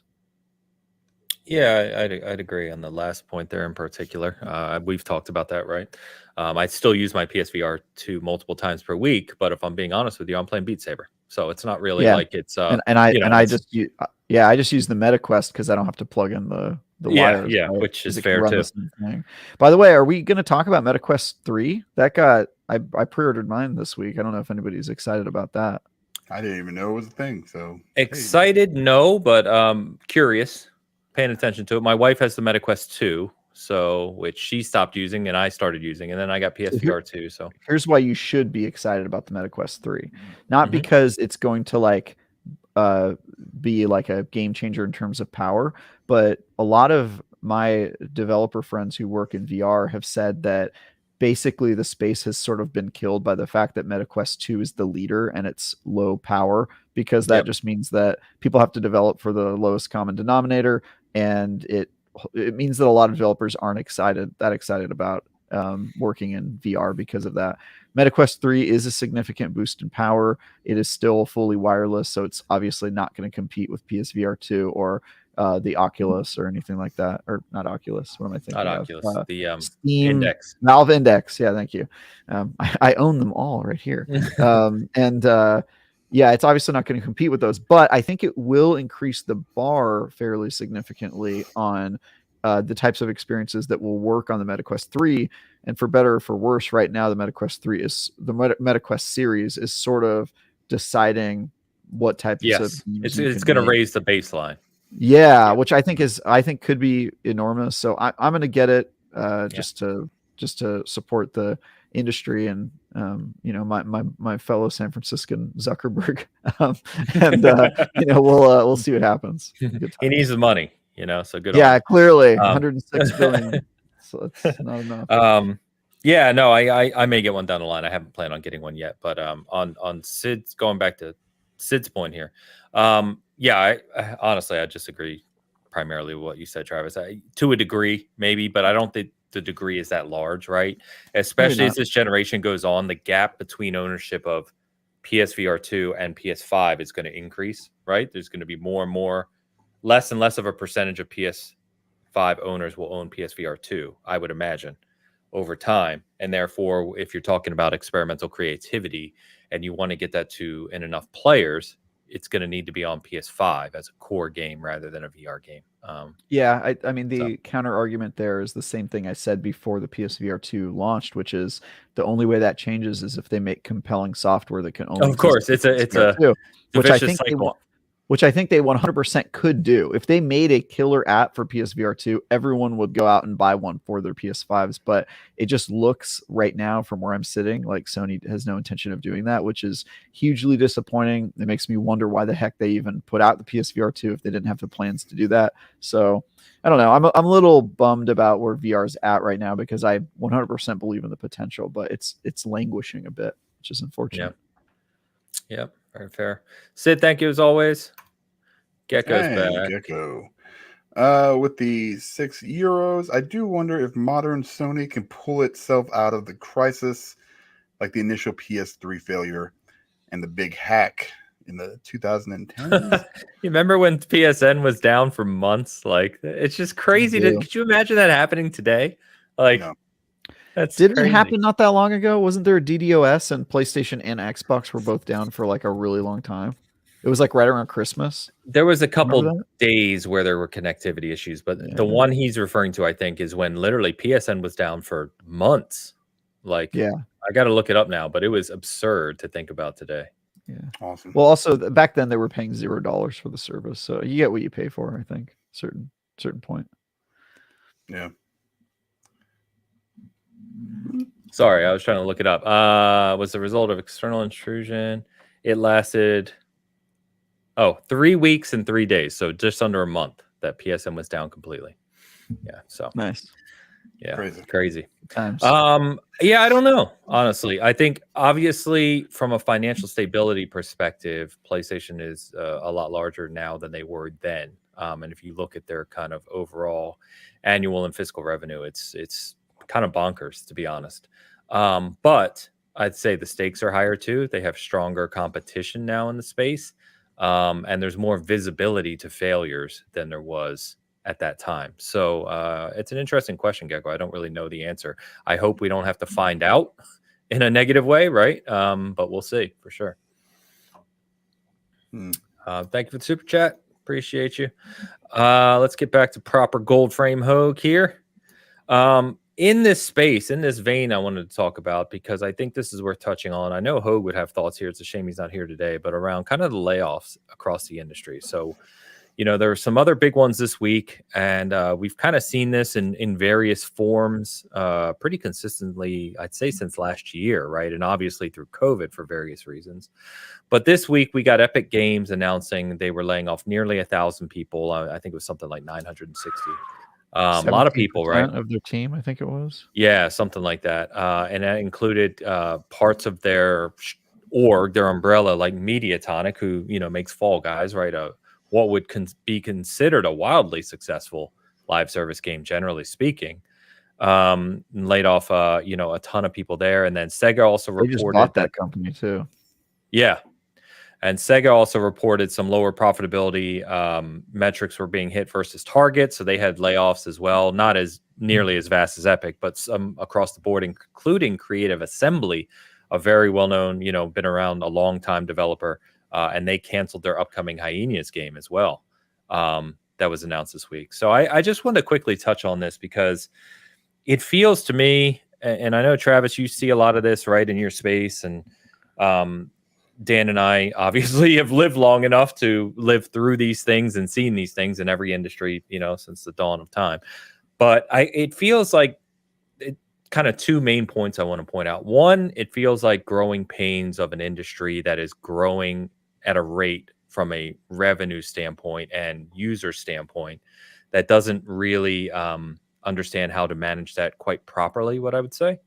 But it also, I feel like it may speak to a little bit about some of the immaturity of the level of leadership or the lack of executive level leadership that are put into leadership positions in some of these gaming companies that kind of explode, have a major success, expand quickly, and then have to contract. And I think that that's problematic in any industry, but it seems to be a little more prevalent in the gaming industry. And I feel it's disappointing because while this is an oversimplification for sure, and I recognize that, it is kind of wild that we see such growth in the gaming industry that is set to surpass 200 billion in annual revenue, I think, by next year. Like 15% year over year growth. And yet we constantly see kind of expansion, and then sudden contraction, right? And expansion and then sudden contraction. And it's just, there has to be a better way, I think, to manage that in terms of consistent growth and manageable growth rather than what we currently see across some of the companies. I'll even do you one further, Ains. Sure. I think a lot of these layoffs are happening because it's a hip trend to do. And I do not think that they're smart layoffs at all. What happens in some of these industries, and I see it in a lot of industries I'm involved with, but it definitely happens in games, is that you look at the macroeconomic situation and a bunch of companies go, oh, well, you know what you're supposed to do in times like this is you need to make your company leaner. Therefore, let's cut off, 10% of our company and just get rid of them. Even if they're profitable and their business model is fine and their numbers are going up and all the people that they have are, by all accounts, doing their job well and don't need to be let go. They want to hit a metric because the board says, oh, you know what, it would be even better if during this time we could downsize and make ourselves even leaner and more profitable. It's just a way to kind of make the numbers go up in a kind of dickish way. And in my opinion, it's kind of frivolous. And And then what's worse is that they'll see other companies doing it, and some companies will just do it just because that's what's happening at that time. Everybody else is leaning up in the industry. Well, we should do that too. Well, why aren't we doing what they're doing and laying off like 10% of our people? And so I think a lot of this happens as like a shitty trend. And some people will crap on capitalism. I don't think capitalism is the problem. I'm quite a fan of capitalism, but I would say this is I want to comment on this. I know you are. Yeah, this is a shitty practice that it can happen in a capitalism, but it could also happen in any other form of economy. And if you were being smart about it, like for example, the Mediatonic acquisition, they're the Fall Guys, right? Yes. They when you acquire a company, you expect to have to lay off a certain percentage after a while. What happened, and I know this because I used to work in acquisitions when I worked for IGN's parent company for a number of years. You acquire them, and then you when you assimilate the company, you look at all of their assets and you figure, okay, well, what do we need to make this acquisition valuable, and what do we not need because there's redundancies, right? Redundancy. Yeah. You don't need their finance and accounting department because we have a finance and accounting department internally, and so those people go. So that is like what I would call a smart and probably like useful downsizing.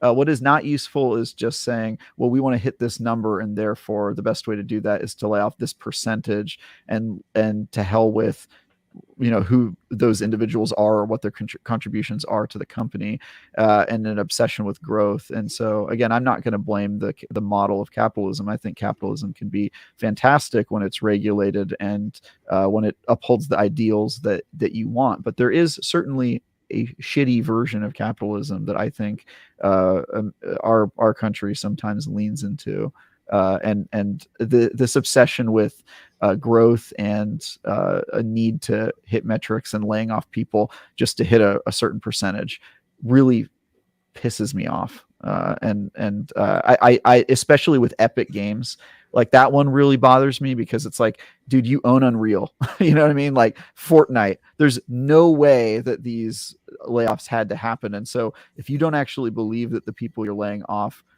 weren't contributing, then there's really no reason to do it except for to squeeze out additional pennies of profit that I don't think were necessary. So yeah, this sort of stuff really irritates me. So you said that so well that I'm almost ready to forgive the Arthur Morgan slander. Almost. Thanks, almost. Man. Appreciate it. The points I was going to make back to you actually covered, in the sense of it is easy to say capitalism, but I think what you rightly distinguished is the fact that there are aspects of capitalism that can go really poorly for a lot of people, and when they're not regulated, and when you have bad people in charge or negative decision making, or you are forced. I think you also said the constant kind of focus on growth and endless profitability, which is not sustainable. You're trying to hit numbers on a sheet, is you get these types of decisions. And I would agree with you holistically on those points. And I would also agree on the Epic point, which just is bizarre, right? And I don't know if you saw it, but I think it was Insider Gaming, Tom Henderson over there that got the internal memo that Tim Sweeney sent to the employees, not the outward facing one, the internal one. It was horrible. If a CEO had communicated like that to me, and this is someone I've gone through 3 corporate mergers and 4 corporate large level layoffs.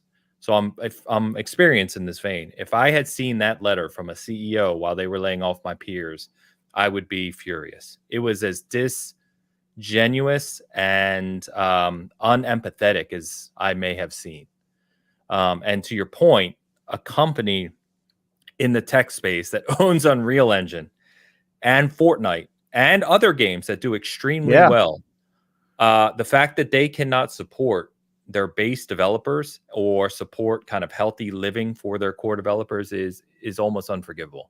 That should not be happening. There is bad mismanagement there happening somewhere. Maybe it's Tim Sweeney himself. Maybe it's his leadership team. I don't know, obviously, but it's really poor, and I hate. There's also like a peer pressure like fad to it. Like when everybody else is doing it, they're like, oh, like oh, the Google and Apple and all these big companies are laying off and getting leaner, like we should do that too. And it sort of is like, when everybody pulls their money out of a bank and there's a run on the banks, there's like a weird, like, oh, everybody's laying people off, like now's our chance to lay off a bunch of people. And it really bothers me, man. This sort of stuff just sucks in general, but I think especially when it's like so easily unavoidable and like needless is a problem. And I'm a moderate in all things, so I believe that there's always we live in a world that tries to look at things in black and white, and the fact is that the vast majority of life is in the gray, right? There's That's just right. various contexts to certain things. And Plague points out, if a company is publicly traded, they have fiduciary obligation to cut unnecessary costs, and to a degree they have fiduciary responsibility to meet certain agreements, right? How they go about that is another matter. And I think what Travis was pointing out is there are many other ways to go about this, especially for companies like Epic, seemingly, than what they did, right? Sure, there's going to be times where a company is just down to the wire, right? They're against the wall. They've done everything else they can. You have to start cutting staff. That happens. I've been part of companies like that. But in a lot of these cases, to the point, it doesn't feel like that's the case, right? It feels like there were other avenues that could have been taken. So it's a tough conversation, and I feel for people. You speak to a lot of devs. I'm fortunate to have met quite a few devs over the past several years, and we had Tyler from Respawn on the show a couple months ago. I talked to him behind the scenes still. I talked to other devs as well. And the general consensus I get, I don't know about you, but the general consensus I get is it is very difficult, even if you've been in the game dev industry for years, to feel comfortable, to feel like you have job security and are paid well for the work you do. And in an industry that is, like we said, growing so much faster than a lot of other industries, that feels at odds, right? That doesn't seem to make sense. It's just, it's frustrating, because at the end of the day, these are, I like to remind people, these are the people who make our games, right? We take these as just enjoyment, right? It's not what we do for a living. We play them, we love them, etc. We shouldn't take for granted that behind these games that we love, there's tens and tens and hundreds of thousands of people that their daily livelihood for their families, for their children, etc., rely on making this stuff. And they should be compensated accordingly and taken care of accordingly. So anyway, I guess that's my piece on it, but it is frustrating. Yeah, anything I say would sound really stupid. I'll just say it sucks for those people that were laid off. We did have a super chat that's related to this. I think we should probably tackle that before we move on. This Gecko one? Yeah, the Gecko one. Yeah. Got it. Is Travis arguing for the state intervention of some sort in the gaming market? I am not doing that. So I am a moderate. I have a fascination and adoration for capitalism and capitalist ideals and entrepreneurship and all that. But I do think that there is something inherently out of whack with our current late stage capitalism, where, as Ains said, there's an unsustainable, every year needs to be a growth year thing, and it leads to stuff like this that I would describe as crappy practices. And so I think there's a middle ground, right? Like, of course you have to be profitable if you're a publicly traded company. You have or even privately, you have shareholders who want to make money, but you can make money without the obsession of growth and squeezing out and nickeling and diming. And I also think it's a little short-sighted to lay people off who are creating the product that makes you the profit in the first place, especially if you have no evidence to suggest that firing those people would actually help your product to be better. And so I think it's a focus on the wrong thing, right? It's focus on squeezing out a little extra money rather than improving the consumer's benefits from the thing that they're buying from you. And that's sort of the way I look at it, is it's a means to an end. You're only as useful to me as the products you create. And if you're not doing things to do that, I think you are kind of being anti-consumer. And so, I'm for regulated capitalism. I don't think that laissez-faire is the way to go, if that's what the question is. But I don't think this is a unique problem with the gaming market. We're seeing this in the tech space too, where I'm at in California, that there's just a lot of layoffs, and a lot of it is just across the board. We need to get rid of this percentage, which to me is it's just the wrong way to do it. It's not how you run a business, and ultimately you're kind of shooting yourself in the foot. A lot of these companies end up having to hire back people anyway, because they find out, oh, actually it turns out that 10% was helping make our product. Yeah, no crap.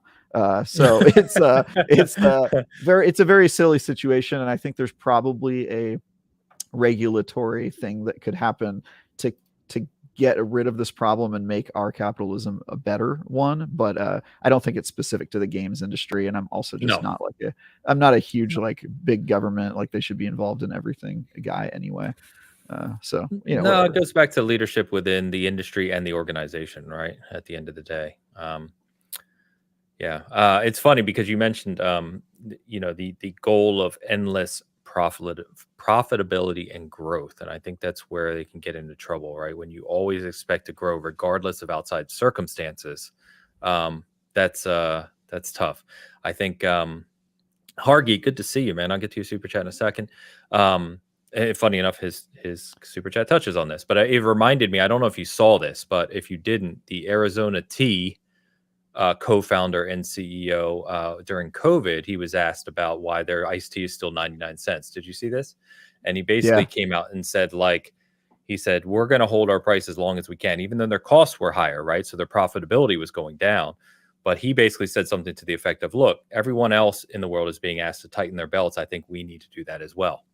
And it was kind of this statement that kind of got blown up, right? To say look, you don't always have to be increasing profits. There's other factors at play in the whole world here. A company cannot be expected to just continually increase profits no matter what's occurring in the world. And it was kind of interesting to think about it in that vein. Yeah, I think that will ultimately help that company, because now they're seen as their brand is going to get recognition. They'll be considered a more reliable kind of player in the space, and I think that helps you on the consumer side and makes you profitable for longer, even if your growth in the short term is smaller. And there also is a growing like anti-constant growth thing in our capitalism. There's like a group of people and smart minds who are like, maybe this isn't the best way to it shouldn't always be the North Star. And obviously I'm all for innovation and companies getting bigger and being more successful and making more money. I think that's good for everyone, lifts people up and helps make everybody do better and enjoy a higher quality of life. But to your point, there's just like some of it is like frivolous, like number crunching. It kind of reminds me of like those people that trade stocks for a millisecond to make like half of a penny and then do that a million times a day. It's just like, at this point, you're not even participating. You're just taking money. This stuff like that needs to be regulated. It's very silly. I would actually say it's anti-capitalist. Ironically, it's like they're doing it, but they're not doing it in the spirit. And so therefore, how useful is it to people? So I don't know. It bothers me. I'll get the Hargeet super chat as well here. Yeah. Thank you, Hargeet, with the $10 super chat. Not all games always make money. Economic slowdowns can affect live service games too. You really shouldn't expect your job to always exist, even if you own the company. No growth, no salary increases. I mean, generally speaking, Hargeet, those are, true statements. I would say you look at the Immortals of Avium developer, right? 2 weeks ago. So they spent 4 years or whatever it was. They set up the new studio. They make this AAA game. They put everything they have into it. And it just happens, it doesn't get the recognition that I think they hoped to get. It didn't get the sales that obviously they hoped to get. And they've now cut half the company. And I think that goes back to what we were saying. It's not that developers should always expect their job to. Nobody should always expect their job to exist, right? That's an unrealistic expectation. But in some of these cases, I think what we're saying, right, is there are other options, especially if you look at a company like Epic, than doing what they did. I think in the Immortals of Avium case, I'm forgetting the studio name. I apologize. I don't know why I'm blanking on so many things this morning. But, their CEO came out and basically said, or their head of studio came out and said, he was almost distraught at having to let half of the team go. And at the end of the day, there are circumstances which will lead to that result, right? I don't think anyone's arguing that. So, Yeah. I mean, I don't know anything about this economic stuff. I mean, I have no clue what you guys are talking about. I mean, I've seen it. I mean, there are companies out there like that aren't really profitable that still keep plugging along. Uber has never been Amazon? profitable coming on. Yeah, Amazon, Amazon, Uber. I mean, they've made such bad investments, towards certain things that that they are constantly in the red, but they still keep pushing on somehow. I mean, I'm not sure, and their workforce is really kind of dictated. It's because they're investing. It's different. They're not. It's all kinds. Yeah, exactly. Yeah, they're looking for company growth rather than profitability. Yeah, of course, you're not going to be profitable if you open up 19 new locations in a single year, and but that's the point. They're in the growth stage, which is long-term expansion. It's actually it's funny because it harkens back to what I said earlier about PlayStation and some people seeing that one chart showing their profit wasn't as high as Xbox and Nintendo, and it's like, oh, see, PlayStation's not profitable. It's like you're missing the entire point of what PlayStation is doing. A lot of people don't understand this stuff and feel the need to comment on it for whatever reason. But it's, but we have another Gecko one as well. And to your point, Dan, that not to your point, but along those lines, I guess I should say, is that profitability is not always going to increase, right? And if the expectation from a leader of a company is that profitability always has to increase, or if he's mandated by a board or some other function within the way the company is structured, that profitability should always be the focus and always increase, then that's where you get into these kind of problem areas sometimes. And I think it's worth noting that less profitable is still profitable, right? Yes. It's like unprofitable would be like if you straight up lost money, which that is not good, and you shouldn't run your business that way. But like if last year you made $40 billion and this year you make 35, you still made $35 billion. And that I don't think that's a bad thing. And that I think that's what people get obsessed with is like it has to keep going up and up and up. And I think it does when you're in a growth stage, but at a certain point, you are Google and you have a great business, you're Epic and you have a great business. And at this point you can kind of just like stay relevant and keep making money. And there's nothing wrong with you making less money than you did last year, as long as you're profitable. And that's definitely an oversimplification, but I think that the people get too it's a factor on growth. Yeah, it's a factor. Hargeet, thank you, man. Good to see you. Hope we get to catch up again soon. Hargeet, by the way, he's not on Twitter. He doesn't really care for the social media, but he is on a bunch of these shows, and I got to hang out with him in LA. He's awesome dude. So thank you, Hargeet. Gecko. Gecko with €6 or euro. Somewhat related. The Unity revenue sharing thing sounds a lot like a tax, which is something most capitalists. Well, okay. I mean, so I'm all in favor of people deciding their own business models. The thing I love about capitalism is exactly what happened in Unity's case, which is somebody proposed a bad business model and the market rejected it flatly. And that is the beauty of a capitalist system, is that you have multiple options, and that if somebody proposes a model that they're going to charge you, you can go, no thanks, I have other options, and you can leave, which I think is great. And so I mean, I think that was a stupid move on Unity's part, and I think that has now been shown since they backtracked on it super hard recently. But like that's the rub, right? Like you're allowed to charge whatever you want for your services, but it's the market's right to be like, nah, and then make you go out of business by doing so, or in this case change their mind. So I think this is actually proof that capitalism is kind of good sometimes, right? Like it did the thing it needed to do. The market self-corrected, gave its answers and corrected it. Exactly. Yeah. Thank you, Gecko. Generous today, man. Thank you very much. And Sid's back as well. Sid with the 400 rupees question. Yep. Within this context, how do you see the games should cost more from Capcom? I was kind of disappointed with the response to this from people, as to me, it reflects on the age-old scope creep issue in software development. Really out of my element right now. So someone at Capcom, I don't know who, came out this week and basically just made the blank statement of games should cost more due to rising development costs and factors and distribution, all that kind of stuff. And we've talked. You mean like for the consumer? For the consumer, okay. yes. Okay, all right. And you know, we've had this conversation, right, about game prices, and generally, it's an interesting argument because on one hand, you can see the argument from a perspective of, yes, AAA games. We've said it all this show, right? AAA games cost more to make than they ever have. There's more time investment, more resources, other factors, et cetera, et cetera, et cetera. However, the counter to that is the game industry is bigger than it's ever been. It's more easy to distribute your game now than it has ever been, and revenue all up for the game industry is larger than it's ever been.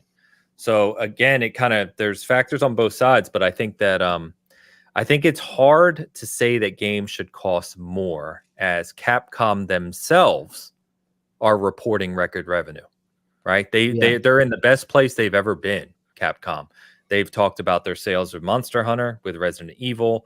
Their fiscal reporting is incredibly impressive. It goes back to what we were just talking about, kind of how much is enough. You're seeing increased profits, you're seeing your record revenue. Why are you now saying you need to charge more just because game development costs more? You're obviously what's taking place currently is working for you. Exactly. Yeah. So this is just one person's opinion, and I'm guessing that they were looking at like the cost of creating a game plus the risk of that game maybe not doing well, and so you have to, you want your margin of error to be so that, like, one game failing isn't going to put you out of business and that sort of stuff. But this is just one guy's opinion. He is welcome to test that theory in the market and try to sell a game for more and watch what happens, because I don't think it would probably go well for him.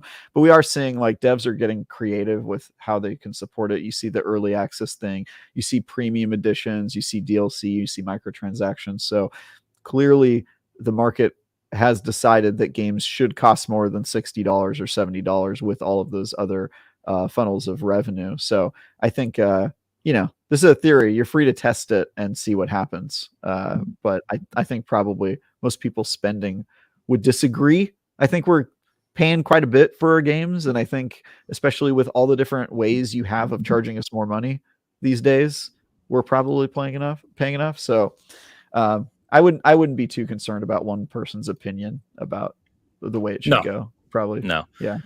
And I was just double checking. I just quickly looked. Yeah, they reported in May, Capcom saw record-breaking profits for another year. Net sales up 14.5% to $938 million, their latest financial report. They also had a good year, though. You're right. Like, I think they're probably looking at, like, what if Street Fighter 6 flopped, right? Like, that could happen. One of the games you put a lot of money and time and investment into could not work out. Like, what does that do to your business model? But yeah, I mean, it's sort of silly. Like, you're the company making the product, you take the risks. I'll buy the product if it's good. Like, that's don't tell me I should pay more because you're worried that your games might not. Yeah, we are not your buffer for a poor product. Yeah, exactly. And I think a lot of people are looking at it like that. Like, well, what if a game doesn't do well? It's like, well, I don't know. It's like sounds like a problem you have for. It's like I build this crappy car. Yes, it's double the competitor. That's a better car, but I need you to buy it because otherwise we're not going to be profitable. Build a better car. Yeah. I'll always be on the side of the consumer in these. I think it's a dumb argument. Mm-hmm. Yeah, Mike Patton with the $20 super chat. Travis is correct. Don't give him a big head or anything. Modern states have a role in balancing the interests of citizens versus corporations through enforcement of benefits to ensure the success of home economic units that are the fabric of society. Yeah. Agreed. Basically, what he's saying is that you got to regulate your capitalism because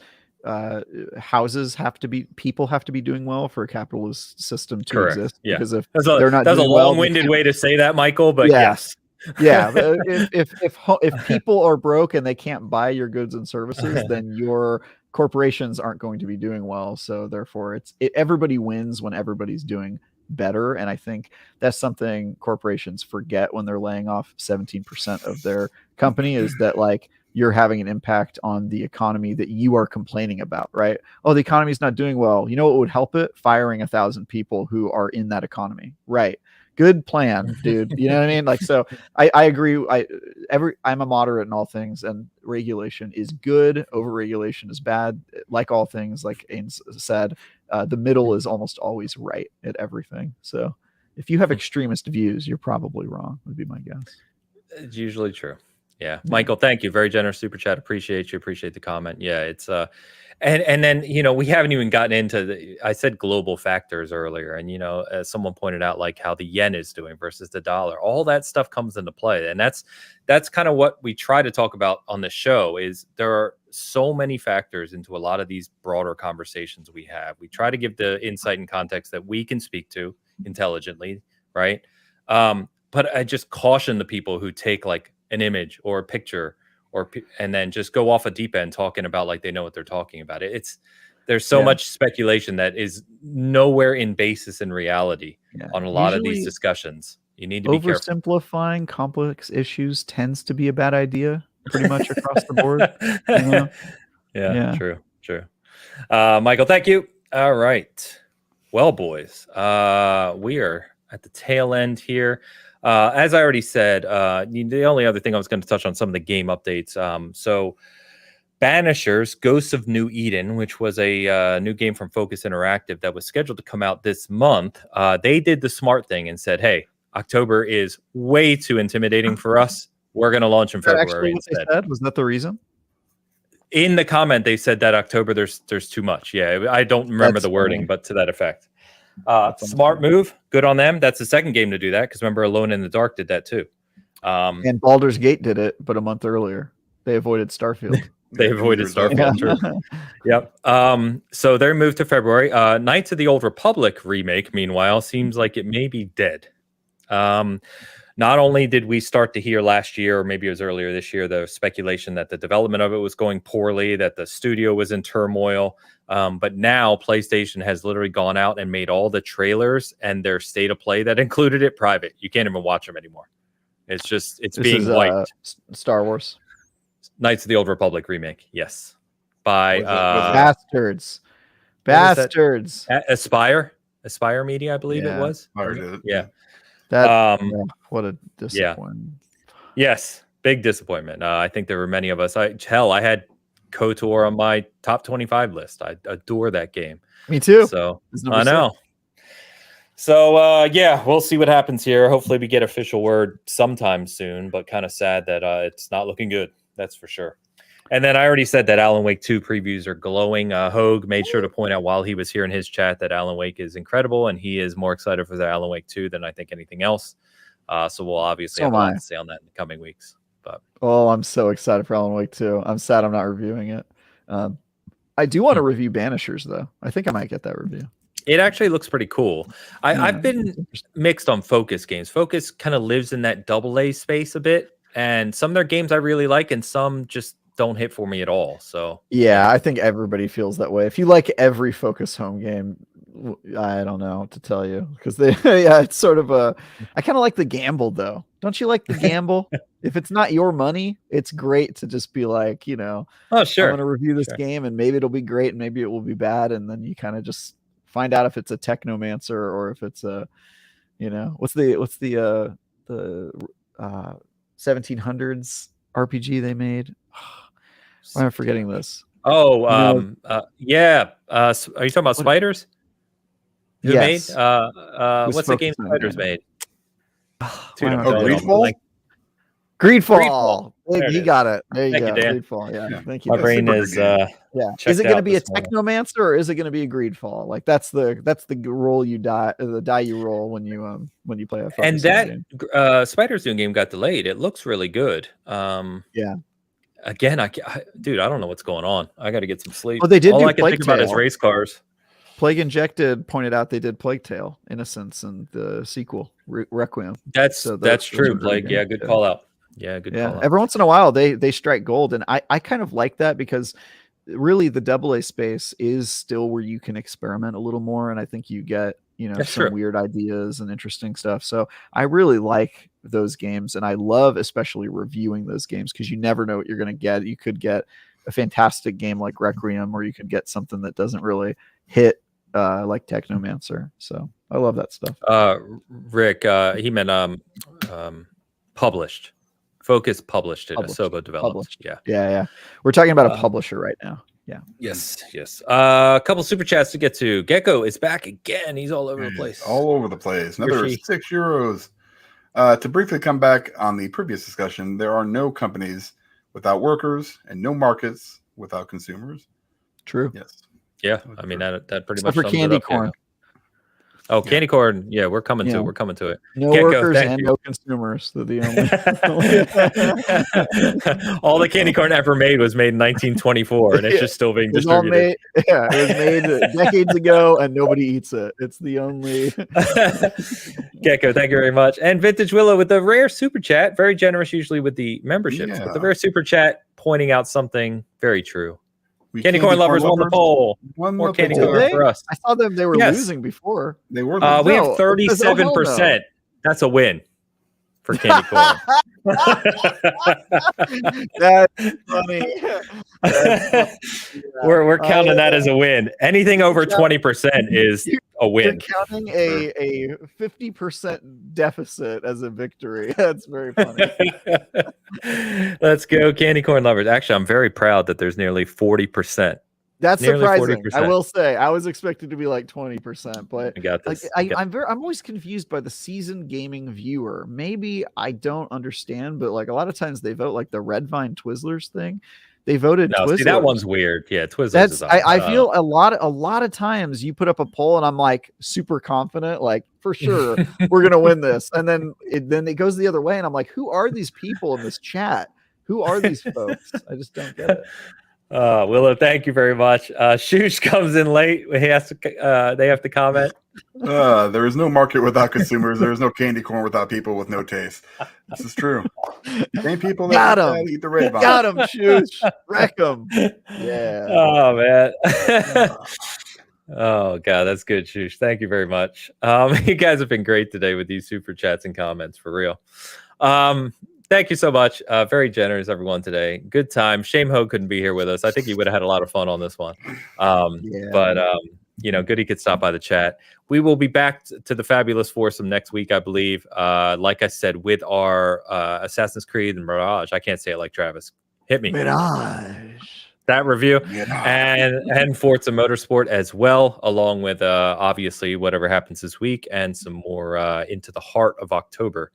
So a lot of great games coming this month. Other than that, thank you as always for hanging out with us. Like I said, appreciate the continued engagement, super chats, generosity. You guys are amazing. Seriously, I love this community. I can't say enough good things about it, which is probably why I ramble about it pretty often.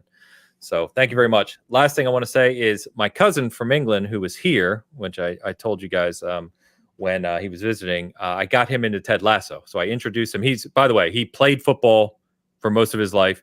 He watches Premier League religiously, has tattoos for Sheffield United. I told you, that's my family thing. Soccer, yeah. Yes. Yeah. Gotcha. Anyway, watch season 1 of Ted Lasso while here. He then watched season 2 and 3 since he's gone back home. So as my other cousin, they love it. And as a gift for hosting him here in the US, he sent me an actual Ted Lasso official jersey from Nike from AFC Richmond. It's actually Roy Kent's jersey. It's incredible. I told him he is now my hero, but I didn't even know they made these things like actual real jerseys from the show. It is incredible. So I have to shout that out. The candy corn of football. So anyway, thank you all. Travis, hit us with whatever you got coming this week, man.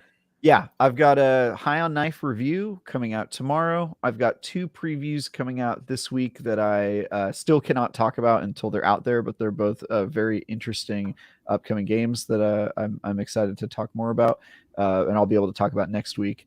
And then you should look for Ains's Forza Motorsport review because I think it's going to be a big one. And I'm off working on Lords of the Fallen, which I won't be able to talk about for at least 2 more shows. So. Looking forward to talking about it when I can. Yeah, Forza. One nice thing I'll say real quick too is a lot of people have shared that I'm working on Forza, saying things like, "This is the review of Forza you need to pay attention to," which I really appreciate. So thank you if you shared that out. I am putting a lot of time into the game, and I'm going to try to review it from several aspects. I even bought the new. I don't have it sitting right there. I bought a new. Direct drive steering wheel setup, which I was using the other day too. Do you have the chair? I've always wanted the chair because to me the chair is more important than the wheel. Because if you just have the wheel and your pedals like on the ground, but the chairs where you strap the pedal to it and then do you have one of those? No, because I don't use it on console. I use it on PC. So I put it here with this chair, and I have the wheels mounted under me here. So the wheels are literally sitting right there as we're speaking. But I don't use the chair for that reason. I do know people who have full kind of sim setups for that reason. Because you could use the chair with a PC, right? Why wouldn't you? Yeah, I could put it right here. I don't need it because I have this chair and the pedals right here. So it works.